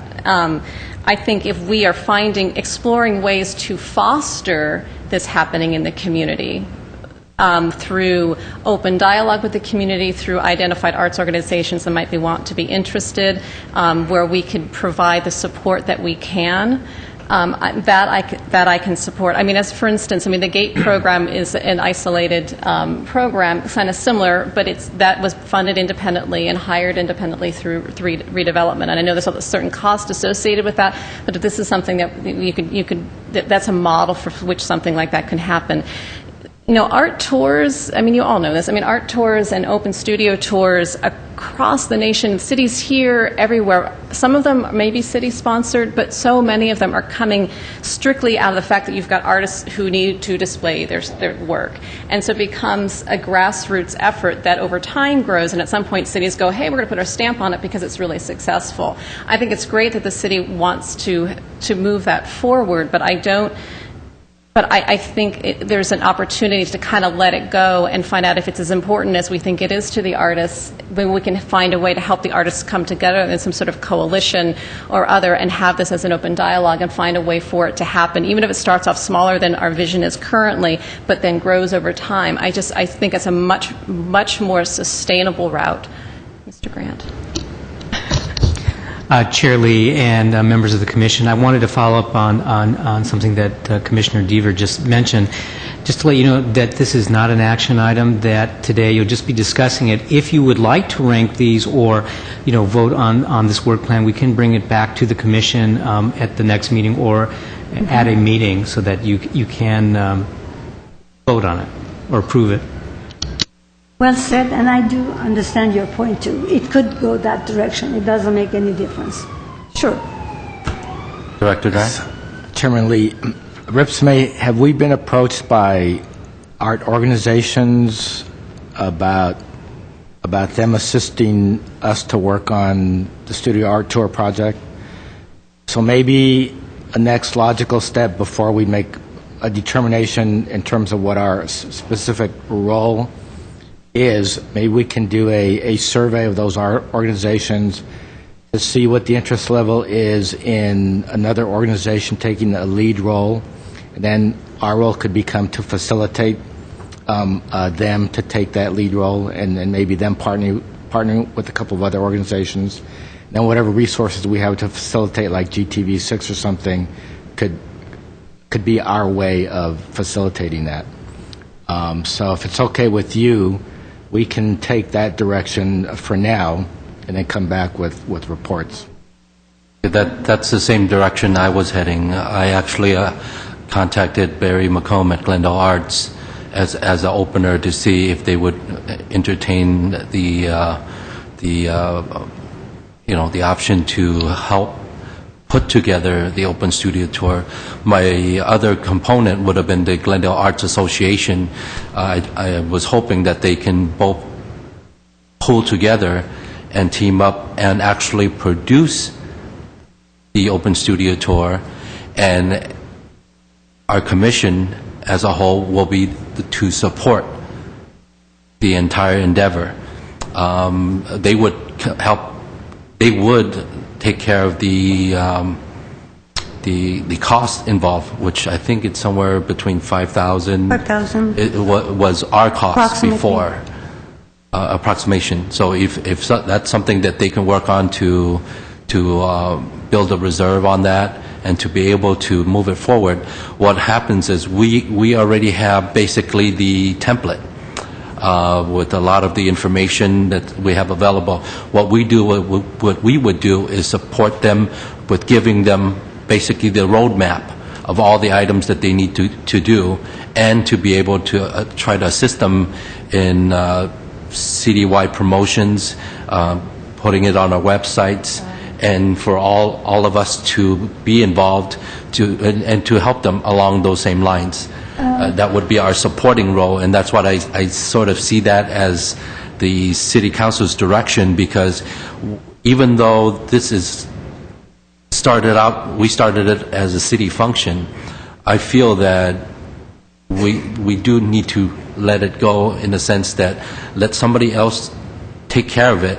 We will support whatever we can with whatever resources we have to make it work and to make it function. Commissioner, you know what, that's a discussion for later on after it's finalized how we want to take care of this.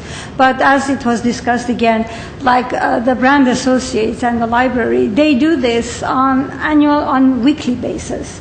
They have experts, they're in touch with curators, they're in touch with art connoisseurs, they're in touch with art critics. They're very well aware of and putting so many events in the city, and they are part of the city. That means it's an organization that works within the library. And they do all of that. So when it comes to that, then the commission would sit and talk about how we want to delegate and to where and who would be more capable of handling this.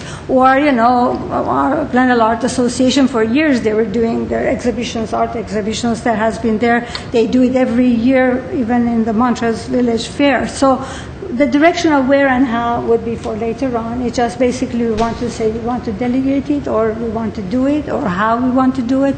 That would be for later on when it's an action item as we were directed by Mr. Grant. So we'll go that way. So I think it would be wiser to wait till we get there before we make any kind of, discussions with any organization so nobody would feel bad later on if things are not working towards that direction. Thank you. But for our purposes, I think leaving it on our work plan, I think we should take it off our work plan and have it as a action item for the next time. Action item for next time. Well, not necessarily an action item. Well, we'll have it an action item, but also to have it as that we're supplementing to that function versus running the function, because I think I'd like to call a point of order because I think we're way off topic at this point, and we need to get back to this, and we need to end our meeting by 4 o'clock. I mean, not even to mention that, but we're so way off topic at this point. I'd like to call a point of order, please. You're correct.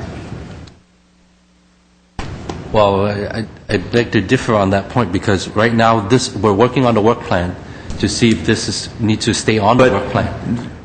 If we take it off the work plan, then... This is a discussion item. We cannot rule upon that. This is only a discussion item, not an action item. So all we're doing is talking 2 or 3 points here and there. Correct me if I'm wrong, Mr. Grant. Well, I think that staff can definitely take the comments of everybody, and then we can bring it back for, approval or, removal on the list. But definitely staff wanted to hear the Commission's comments today. Okay.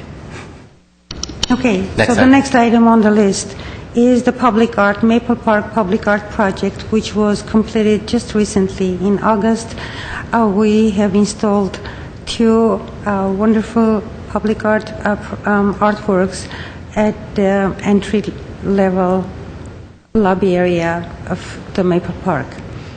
So similar projects are expected in the near future, hopefully in the near future, which includes Griffith Manor Park, Pacific Community Center, Adult Recreation Center. This was a great opportunity to share public art with the community, and we just need to understand public art is not only an opportunity for artists, it's an opportunity for the community to make their place special. So we hope to see more of similar opportunities for other communities created by the Parks Department in the future. I was very pleased in the way it was handled. By the way, Mrs. Marashan, the way our Commissioner Dever and the community and the committee that there was involved and the art projects that everybody was working. Whenever I was coming to Parks and Rec, I would see all those different projects there and all the time and thought put into making a good decision. It feels like how the community and the city how is involved in everything that happens. It was a very nice procedure. Thank you. Thanks for that. So the next item is the website. This is our new project approved by the Commission back in April, and it's about expanding the Glendale Arts and Culture website. The website, we're in the beginning stages, however, we have enough information now to share with the Commission. Tomorrow, actually, we do going to meet with the committee members comprised of two commissioners, Commissioner Dever and Commissioner Kevanyan, will be meeting to review the progress and bring in their creative input. So more details about this project, I have another report for you and I'll share it with you. So it's in progress and we are hoping to see some of the completed pages being uploaded by the end of November of this year. That is very important. I do believe that we need to pursue that very carefully because for other organizations or other people from other communities or individuals in the community, when they want to find out about what goes on in Glendale, it's very hard for them to decide where to get the information if it's not the Art and Culture Commission of the City of Glendale. That is where usually I've heard from Mrs. Marashan that people do contact and they want to find what's happening. So if it becomes the directory or the main hub of the information, that is what I would like to see, not only as a commissioner, I would like to see it as a Glendalian and as a person who is very passionate about art and culture as a city activist. I would like to see that. Yes, it is an important project. The next one is our e-newsletter, which was launched back in March of 2010. Since then, we have published, with the help of Commissioner Dever, 5 newsletters. Currently, the e-newsletter is on hold. That's the status of the e-newsletter. Next one I have on the list is a tech support. This is an important service that we provide the community artists and art organizations when they inquire for help or information about where to obtain grants or where they can exhibit their artwork, how can they price their work, mostly career development questions about where they can go from this point. And individual meetings are regularly scheduled with the community artists and art groups when they have questions relating to their career, to the business of fine art. Under the last section, other, we have listed everything, all the activities that describes the Commission. It's the supporting community events by attending these events and serving in many different committees, subcommittees, boards, as well as doing co-producing projects. And I didn't even have all these other projects that we do on and off throughout the year because they're not part of our regular art plan, but we see regularly short-term, unexpected proposals, inquiries from the community members, and we start taking that assignment as well. Yes. Actually, Ms. Marashan, I think you skipped item number 8. Number 8? Yes. Number 8, the tech support. We talked about the tech support. Number 8 in my packet says temporary art display policies. Display policies. Yes, you're right. I hope so. Okay. Otherwise, I'm going to need some glasses. I think I'm too young for that at this point. You're right. Number 8, temporary art display policies. I think you got a very good answer from Mr. Duran and Mr. Grant regarding the future of the temporary art display draft that we created, and we've been still working on it, and hopefully in the near future we'll be able to come back to you with a consistent policy for the parks facilities and parks in the city of Glendale. And actually, echoing Commissioner Dever's earlier comment, I'm anxiously awaiting for that temporary art display policy as well. Okay. Your comments are well taken. Next I item. think that concludes my report about the artwork plan. I had one further question. For item 9, technical support for artists and arts organizations. I would like to see if we can do more workshops and host more workshops for the artists, because I think that's immensely important to them. Or we could also join and collaborate with the city departments who are doing some of that, and we kind of, when we centralize and get more focused on what needs to be done, we'll cut the redundancy and there will be more efficacy as far as what we are producing, because there is much being done in that direction as well. So we could do that, but that's a major part, but that could be again in collaboration, because I know that lots is happening with the brand associates, with the library and with the parks and with our own commission and with I suppose planning department. They do certain things in that direction as well. So when everything is combined, then we'll be more centralized and focused.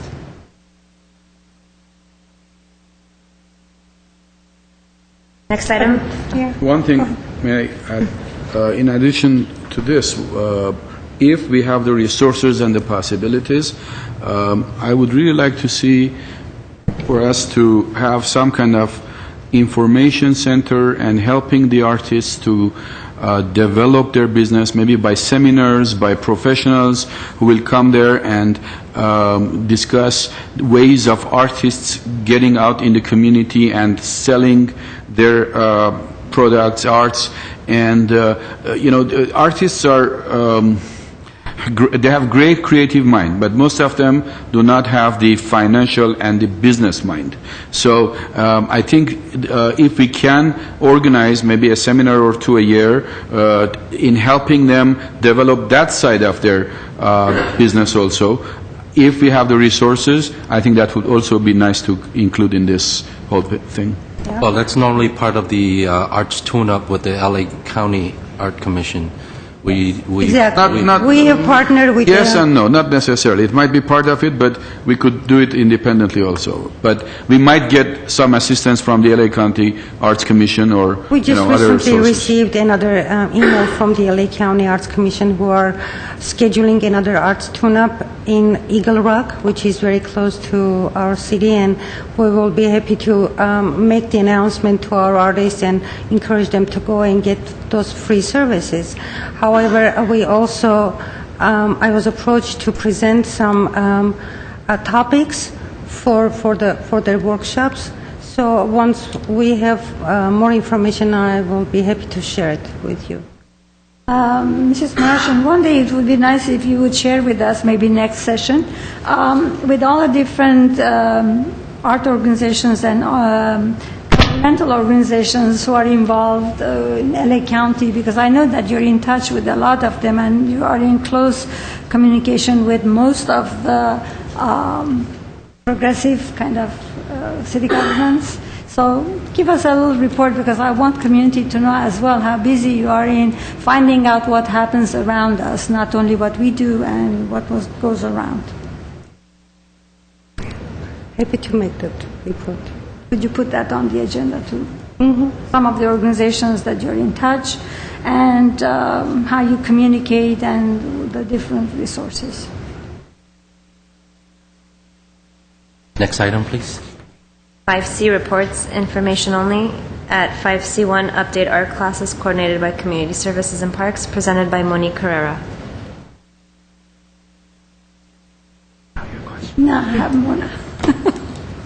Good afternoon, Chairperson Lee, Commissioners, and fellow department staff. My name is Monique Herrera, and I'm a Community Services Coordinator. I'm the Monique you're looking for. And I'm also going to be joined today by Norma Vaya. She's a Community Service Coordinator. She also runs classes, and in part of my presentation, we're discussing our new marketing techniques that Norma is heading up. Just to give you a little bit of a background of the Lifelong Learning Program, it started in 1950 at Fremont Park.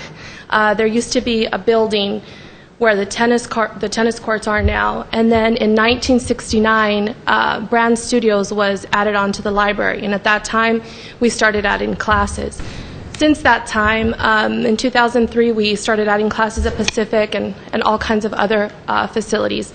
what I did today, just to make it a little quicker, because I know that we have a time constraint, I put together a little PowerPoint presentation, and the categories that we currently offer for our classes, dance, visual art, fitness, performing arts, special interests. That could be like cooking or some sort of class like that. We also offer the same for adult activities. Just a quick note, the most popular children's class that we have is fitness, basketball and karate and stuff. And for the adult, the most popular classes we have are visual arts, and those are all at Brand. We have many different varieties. That's not the entire list, but it's all I could fit on the slide. But those are the most popular classes that we have. And as I mentioned, we have various sites now with our classes. Brand was the original one. Pacific was the second one. And then I started putting some classes at our satellite sites at Joe Bridges, Dunsmore, and Griffith Manor. We'll have some soon now that that facility is up and running. With the ARC opening, we just added a ton of classes there. It's a beautiful facility, and people find it easy to park, and there were plenty of rooms there. And Maple Park is trying to add some classes as well. This statistical report is from 2010. We had a total of 2,765 students. As I mentioned, you could see the top two categories were the visual arts for adults and children's fitness. And I just put in, the next slide is just some of the class photos at Brand. That actually is the number one class we have. That teacher, her name is Peggy Reed, and she's actually part of the student art display policy. She's the instructor that we consulted. She teaches 2 classes the same day. They're so popular, for 3 hours each class. And the next slide is just some classes. At the top left corner is belly dancing at SPAR. And then the other 3 are classes that Norma supervises at Pacific Community Center. I'd like to take this time to let Norma talk about our marketing tools. So she'd like to talk about our leisure guide and the different changes that we've made. Good afternoon, Chairman Lee and members of the Commission. My name is Norma Valles, Community Services Coordinator at Pacific Community Center. I wanted to take a few minutes to go over what changes have taken place in the fall issue of the Leisure Guide. In the past, we were able to mail out approximately 18,000 copies to our residents in Glendale. And unfortunately, we were able to do that this session as we've decided to go online. But in order to notify the community of the change, we did mail out 10,000 postcards to the community to inform them that we would like to encourage them to go to our website to download the Leisure Guide. Another thing that we did to help with the transition from print to online is we did print out approximately 1,400 copies of Xerox copies of the Leisure Guide, so we had them available at our facilities. So we do have copies of the Leisure Guide available at our 4 community centers, which is Pacific Park Community Center, Maple Park Community Center, Adult Recreation Center, and Spar Heights, as well as Brand Studios, the Sports Complex, and downstairs at our Parks office. We also created an email address to make it easier for patrons to sign up to receive the Leisure Guide online. We created a Leisure Guide, we created the email address at csp.leisureguide@ci.glendale.ca.us if you're interested in signing up for the Leisure Guide. We will send you a link.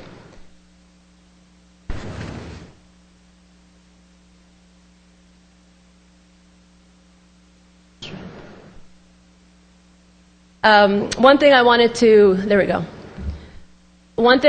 to show you were a couple of changes that took place on the actual Leisure Guide. Next slide. You can go to the next slide. There we go. So one of the things, obviously, is we went online only.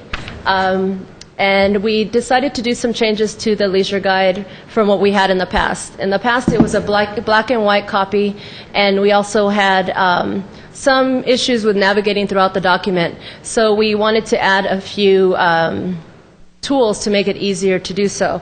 So, right-click on the picture.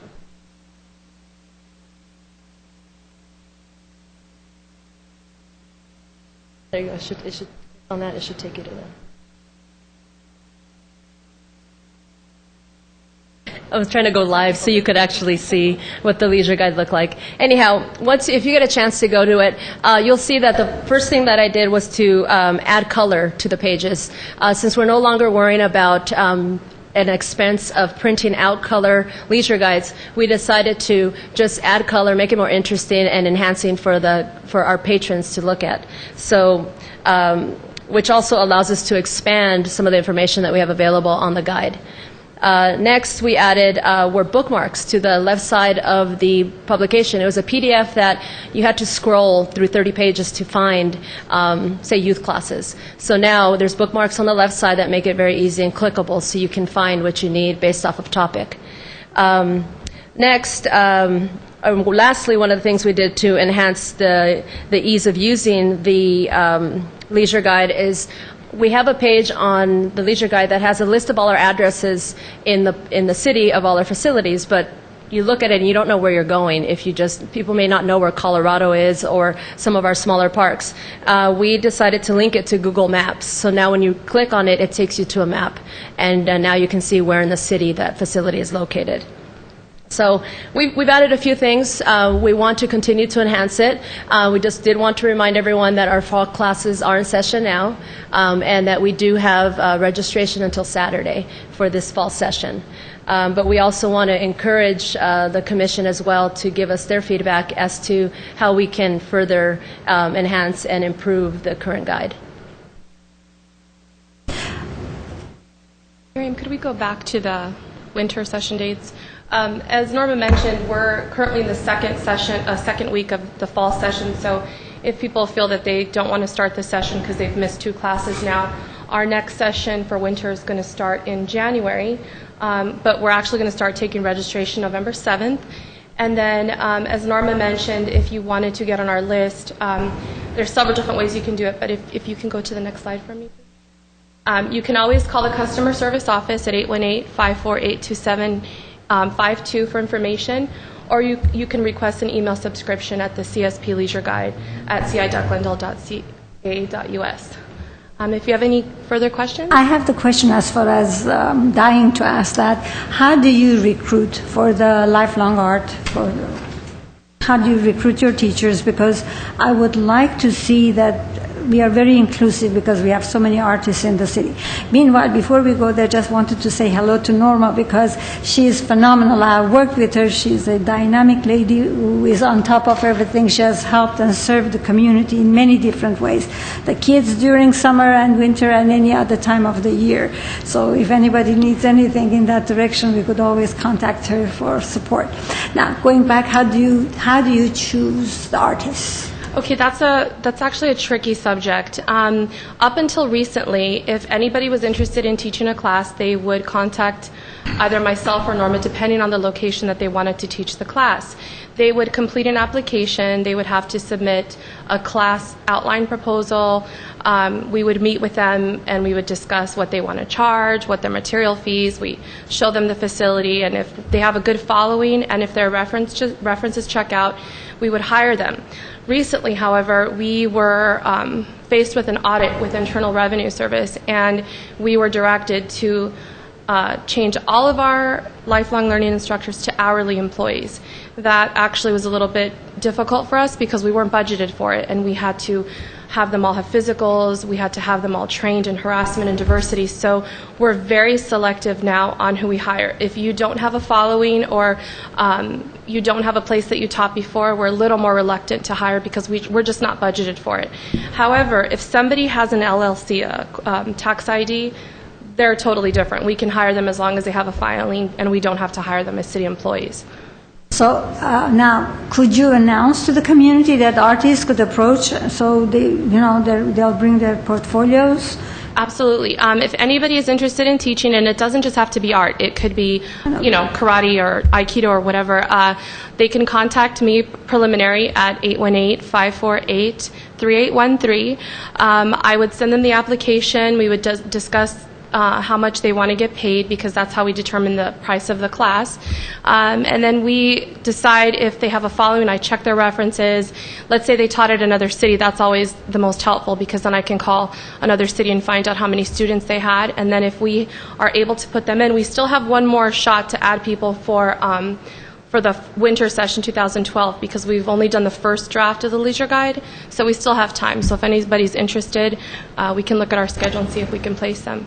That could be spread wide in different ways, because if there's a time and chance, I would like to meet with you. Absolutely. Both of you, and we can discuss some more, because we can be more inclusive, or we could even have a collaboration of all the artists who do already have art classes in the city to become part of the city component as kind of recognized by the city, and etc. And then at the end, we could have this any kind of exhibitions or etc. for the kids, because since we have so many artists, I want everybody to feel that they could be included in different ways, and there are different ways that it would be more cost efficient. Right. That could be discussed with the people in charge and you guys, and so we'll see how that could be done in a way that it is more inclusive, and we kind of have a better share of all the artists in the city. We look forward to that. Yeah, if it's on rotation, different ways and different forms, so people would have a taste of different artists. Because if I am a parent who wants to send a child for art, I would love to know that every 3 months or every month or whatever, what's the duration, my child would be exposed to the art of different artists who are in the community. Because otherwise it would be redundant. I know there's no limit to art. And one thing, as in the previous conversation, choosing the art, I think some of the cutting-edge artists who in the future are going to be the well-known are the ones who, in the art classes, their work would never be displayed because they are so out of it. So it's very hard to decide what is really artistic or not, but nonetheless. And yeah, so I would contact and we'll talk on that. Please do so. We look forward And to that. anybody else who wants to. I also will be contacting you because, as you know, I'm a performing artist, and yeah, so I Call me. 70. What was it? 73. 548. Yeah, 73 for the children's performing art. Oh yes.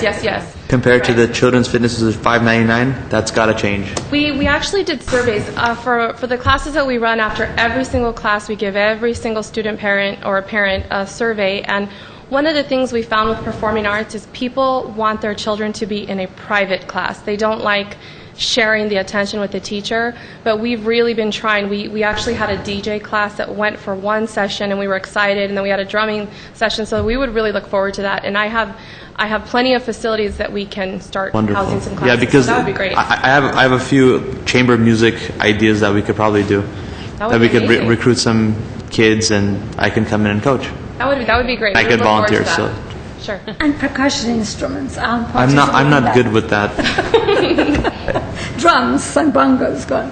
I just had a question. The distinction of the LLC, is that because you're hiring them as a consultant, or how is... We were just directed by finance and by the IRS that if you had an LLC tax ID number, it exempts you from being required to be an employee. Apparently, a neighboring city, somebody challenged the fact that they were a contracted instructor and should have been receiving benefits, and so the IRS put this thing out there. I'm not sure if my director would like to comment that we're trying to see if we can revert back, because another city, they did the same thing we did. They were going to convert all of their instructors, and they had far more than we do, and it was just too expensive, so they challenged the IRS, and I believe they won. So I know that my administrator is currently trying to see if we can revert back, because then it's less costly for us, and we can give more people a chance to teach.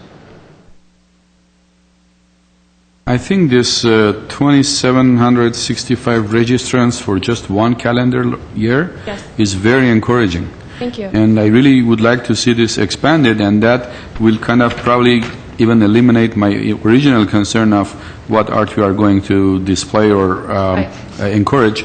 But the only thing is that the visual arts are about 394 children and more than 1,100 adults. So that's pretty a good number, and that's a phenomenal job you're doing. Thank you.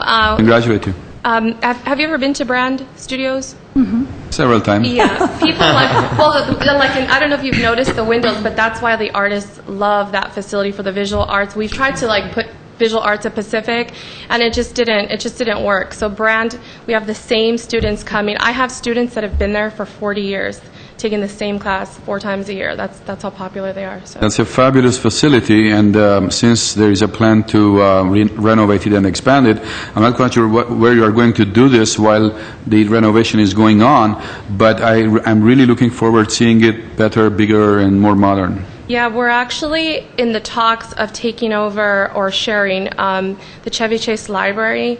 We're a little concerned about that because it's kind of out of the way for a lot of my students. And then we'll like split up classes at like Griffith Manor's brand new or Dunsmore. But it's going to be for quite some time, and we're doing our very best to eliminate losing students, but I know it's going to be tricky because the students at my facility, for example, that's their home. I mean, they have lunch together, they have breakfast together. It's going to be difficult, but we're going to do our best. Have you considered cooperation with some private people who have facilities or? Yes. The administrator for the library, Cindy Cleary, she's working on that for us. I believe there's some sort of a business, I'm not really sure which kind it is, but it's somewhere on Brand, and it's empty.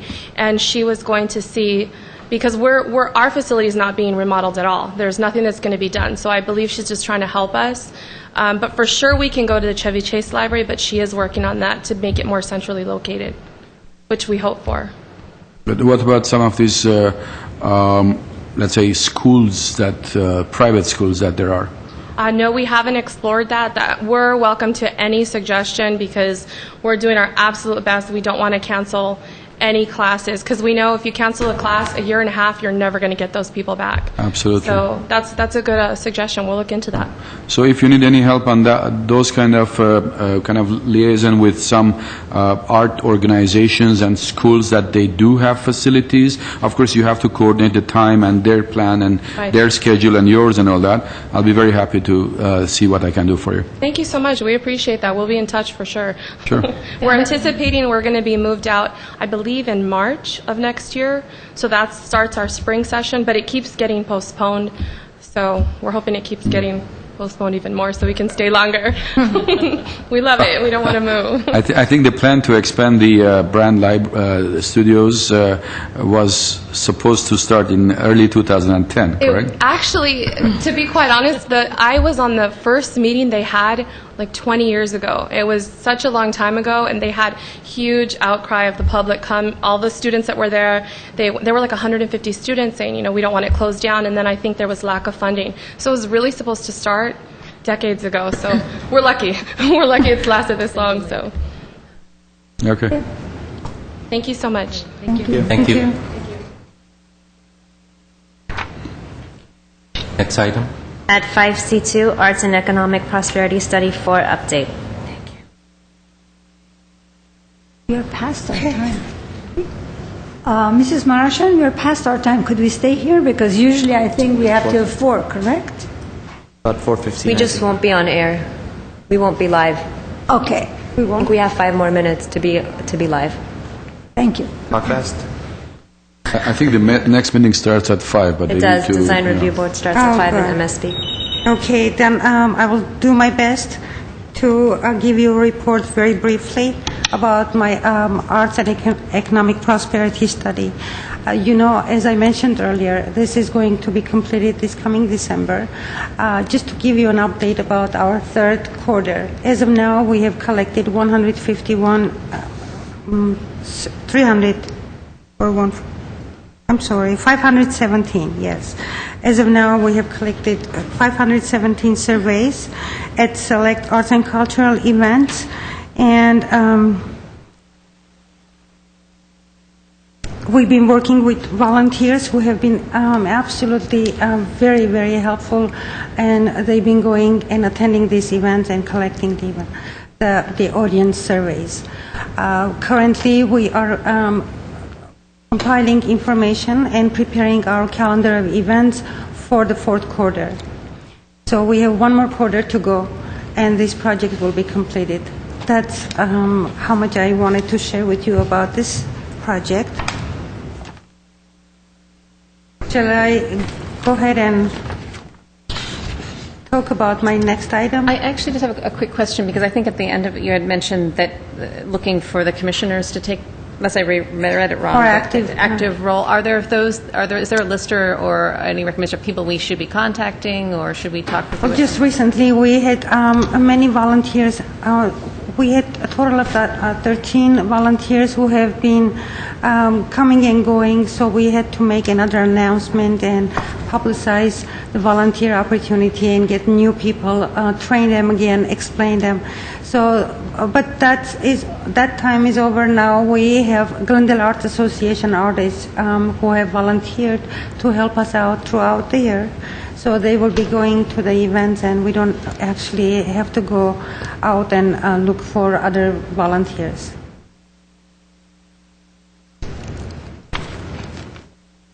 But our last report we received from Americans for the Arts, this is going to be the biggest survey of national research that they have conducted ever. As of now, there are 180 regional places that are participating from 50 states and District of Columbia. So it's going to be a very interesting report when we get that report in May of 2012. If you don't have any questions, I will go ahead and talk about my next item. Before I read the next item, we just received a call from GTV6, and they reminded us that we must adjourn by 4:30. Okay. Well, most of this information was already talked about and shared with the Commission. My next item is the website, the progress of the website. We'll be happy to come back to the Commission again after our meeting with the committee members, and hopefully also we'll be able to show some visuals and give you an idea where we're coming from and where we are as of now. I just wanted to add to the website report, since many other departments in the city are involved in the arts and cultural projects, we have invited representatives of those departments to an interdepartmental meeting and shared the idea of expanding the Glendale Arts and Culture website and encourage them to have this open discussion of ideas and see if they can provide us information. That's how we have learned that there are so many things like the arts classes or public art inventory, information that are handled by other departments. So we would like to have this information in our hands, since the website is going to be an informational website. And the goal of the website is to have comprehensive information available for the public and easily accessible, and have a singular place where everybody can go and get the information and have the important links to be connected to the right department and get the answers for their questions. I have a question. With the study that we did with the American for Arts, can we say that we have almost all the organizations, art organizations in the city of Glendale in contact with us, or not? Absolutely not. No, we have more organizations in our city than, if I understood your question correctly, only 46 of them are participating. Not only for participating. And these are all nonprofit organizations. My goal is I would like to sort of, like people have membership kind of, I would like to make sure that if there is a way, or we need to talk to experts into making sure that everybody in this city who kind of does any form of art or any organization that produces or is involved with art or cultural events, kind of they would be registered with us. And that way we would know the contact number and information on all of them, and if need be, we would be in touch. I know it sounds very big, but kind of, is there a way that such a thing could happen? I'm afraid I don't have an answer for that, but maybe we can talk about it and see if there is an option through the website, offer them a registry, artist registry, something that we have started with the e-newsletter. So I make actually a quick comment to that. We might want to talk with staff about this too, but I know that the Glendale, the brand associates there's been some conversation. I know that some people are actively wanting to kind of gather that type of information as well and maybe start some sort of coalition. And that's actually just a question that I had about, how we can help foster that type of activity as well. Do you mean Glendale Arts? No, I don't. No, I don't. Actually, it's Glendale Arts. I know that Glendale Arts does have on their website, and they encourage people to list there as well. I think to date it hasn't been fully representative of Glendale and the organizations here. But I have out and about heard some talk and interest in this arena specifically, and I think it would be something that if we could help co-sponsor or encourage and find a way of doing that, I'm very interested in that. I know that it's happening. Me too, because I really do believe that even though there are different organizations who might be doing it or they're interested, I think the focus and the headquarters should be the Art and Culture Commission.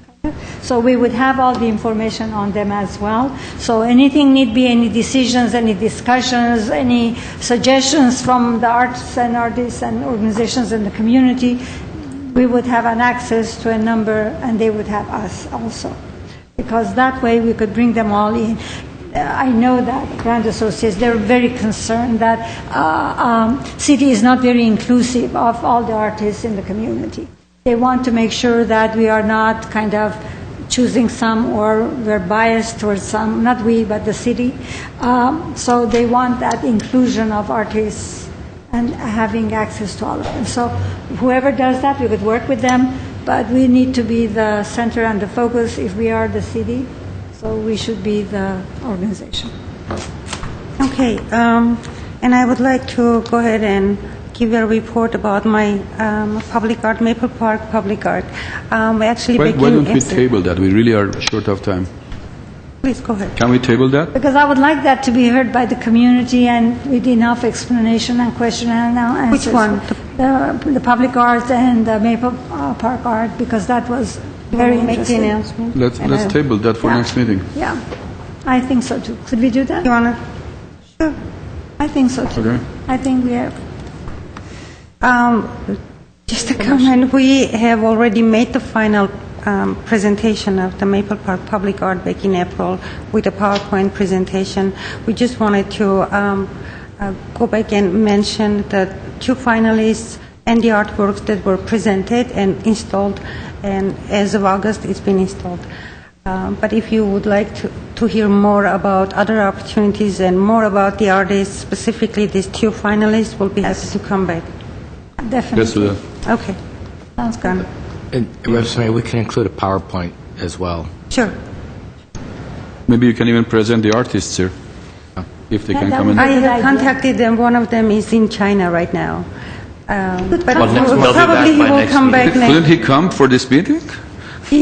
Actually, there was another public art opportunity that I sent it to him, Okay. and it's in China. $22 million contract. Very good. Ooh, so we are dealing with such people. That's interesting to know. Thanks. We were very fortunate. They were publicized. all both very talented, very.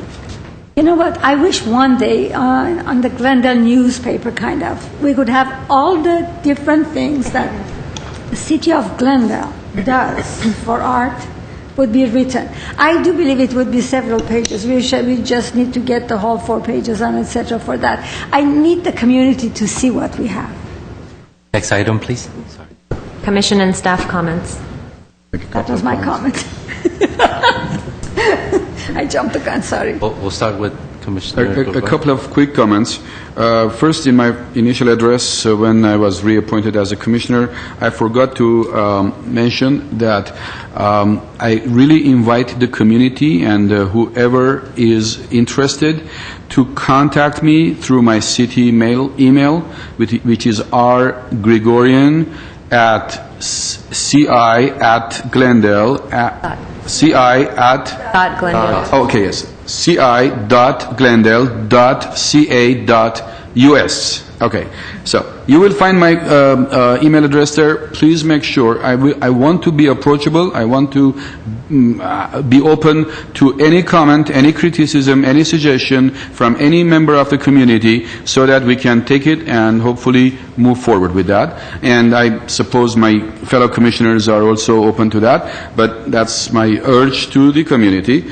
And also, while I was checking the website several weeks ago, in the past several weeks, I've been very hectically busy with a lot of other things.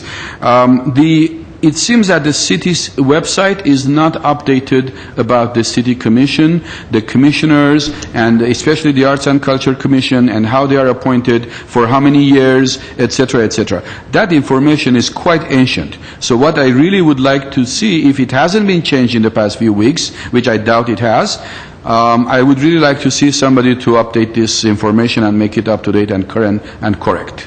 Having said that, I believe that we need to put our resumes again because some of it was just done in a rush, or it's not as informative, because I do want the city council members to be aware of the backgrounds and why we are here exactly. So that could be very helpful. So that will add on, we'll provide it for you, so you would include and update our commission website. So they would be very proud of us. May I? Very, very quickly, I just want to remind folks, because we have had a presentation on this before, but spacefinderla.com on the website, on the internet.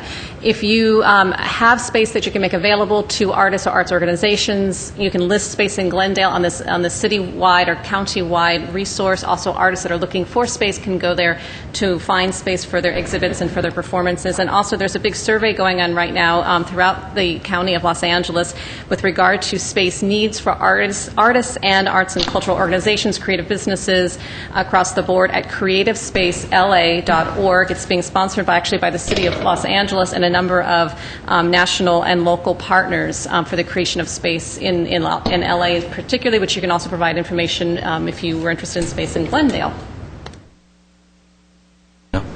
Actually, it just crossed my mind. Our dear MIM friend, Armina Lamana, is actually pregnant with twins. So I just wanted to say quick congratulations to her. And that's good news to know. Yeah, that's that. Well, meanwhile, with the MIM and with Razmik Grigorian, we need to pay our condolences and pay our sympathies to him because he lost a very dear brother. And Romela, who was our curator for the MIM exhibition, the major exhibition, she lost a very wonderful parent, father.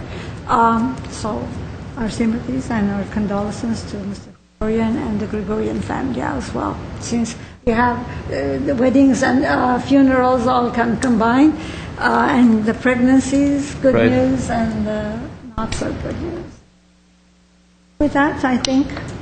Okay, to make it quick, Gate Project, make sure they just started a new exhibit, or exhibition. Go to gateprojects.org to get more information. They have maps, they have all the information on the website. To reiterate again, Glendale Arts Association is having their fall salon from October 4th to October 30. White Framing and Art Restoration Gallery, 2414 Honolulu Avenue, Montrose, 818-957-4071. Also, City of Glendale is putting on the Unity Festival, October 16th, from noon to 5. It'll be on Brand Boulevard between California and Wilson. For opportunities to be a vendor for arts and crafts and for artists, contact 818-548-2792. It's very, very, very inexpensive to get a space. You can email me or call that number. And the number again is 818-548-2792 to make sure you get a space. Thank you. Any more? Just one suggestion, since Ms. Cindy Cleary is here. It would be good if the Friends of the Library would also come and do presentations because they put phenomenal lectures. very, very involved with the community and the needs of the community, and very advanced in providing information that what goes around, famous authors, very famous people, that it would be great for a community to know how much work is being done. We have that much, that part is missing, so if it's possible, let's have a presentation or representatives who would come and update the community on what goes on. Thank you. With that, Item 7, written communications. Adjournment. we are adjourned. Good job.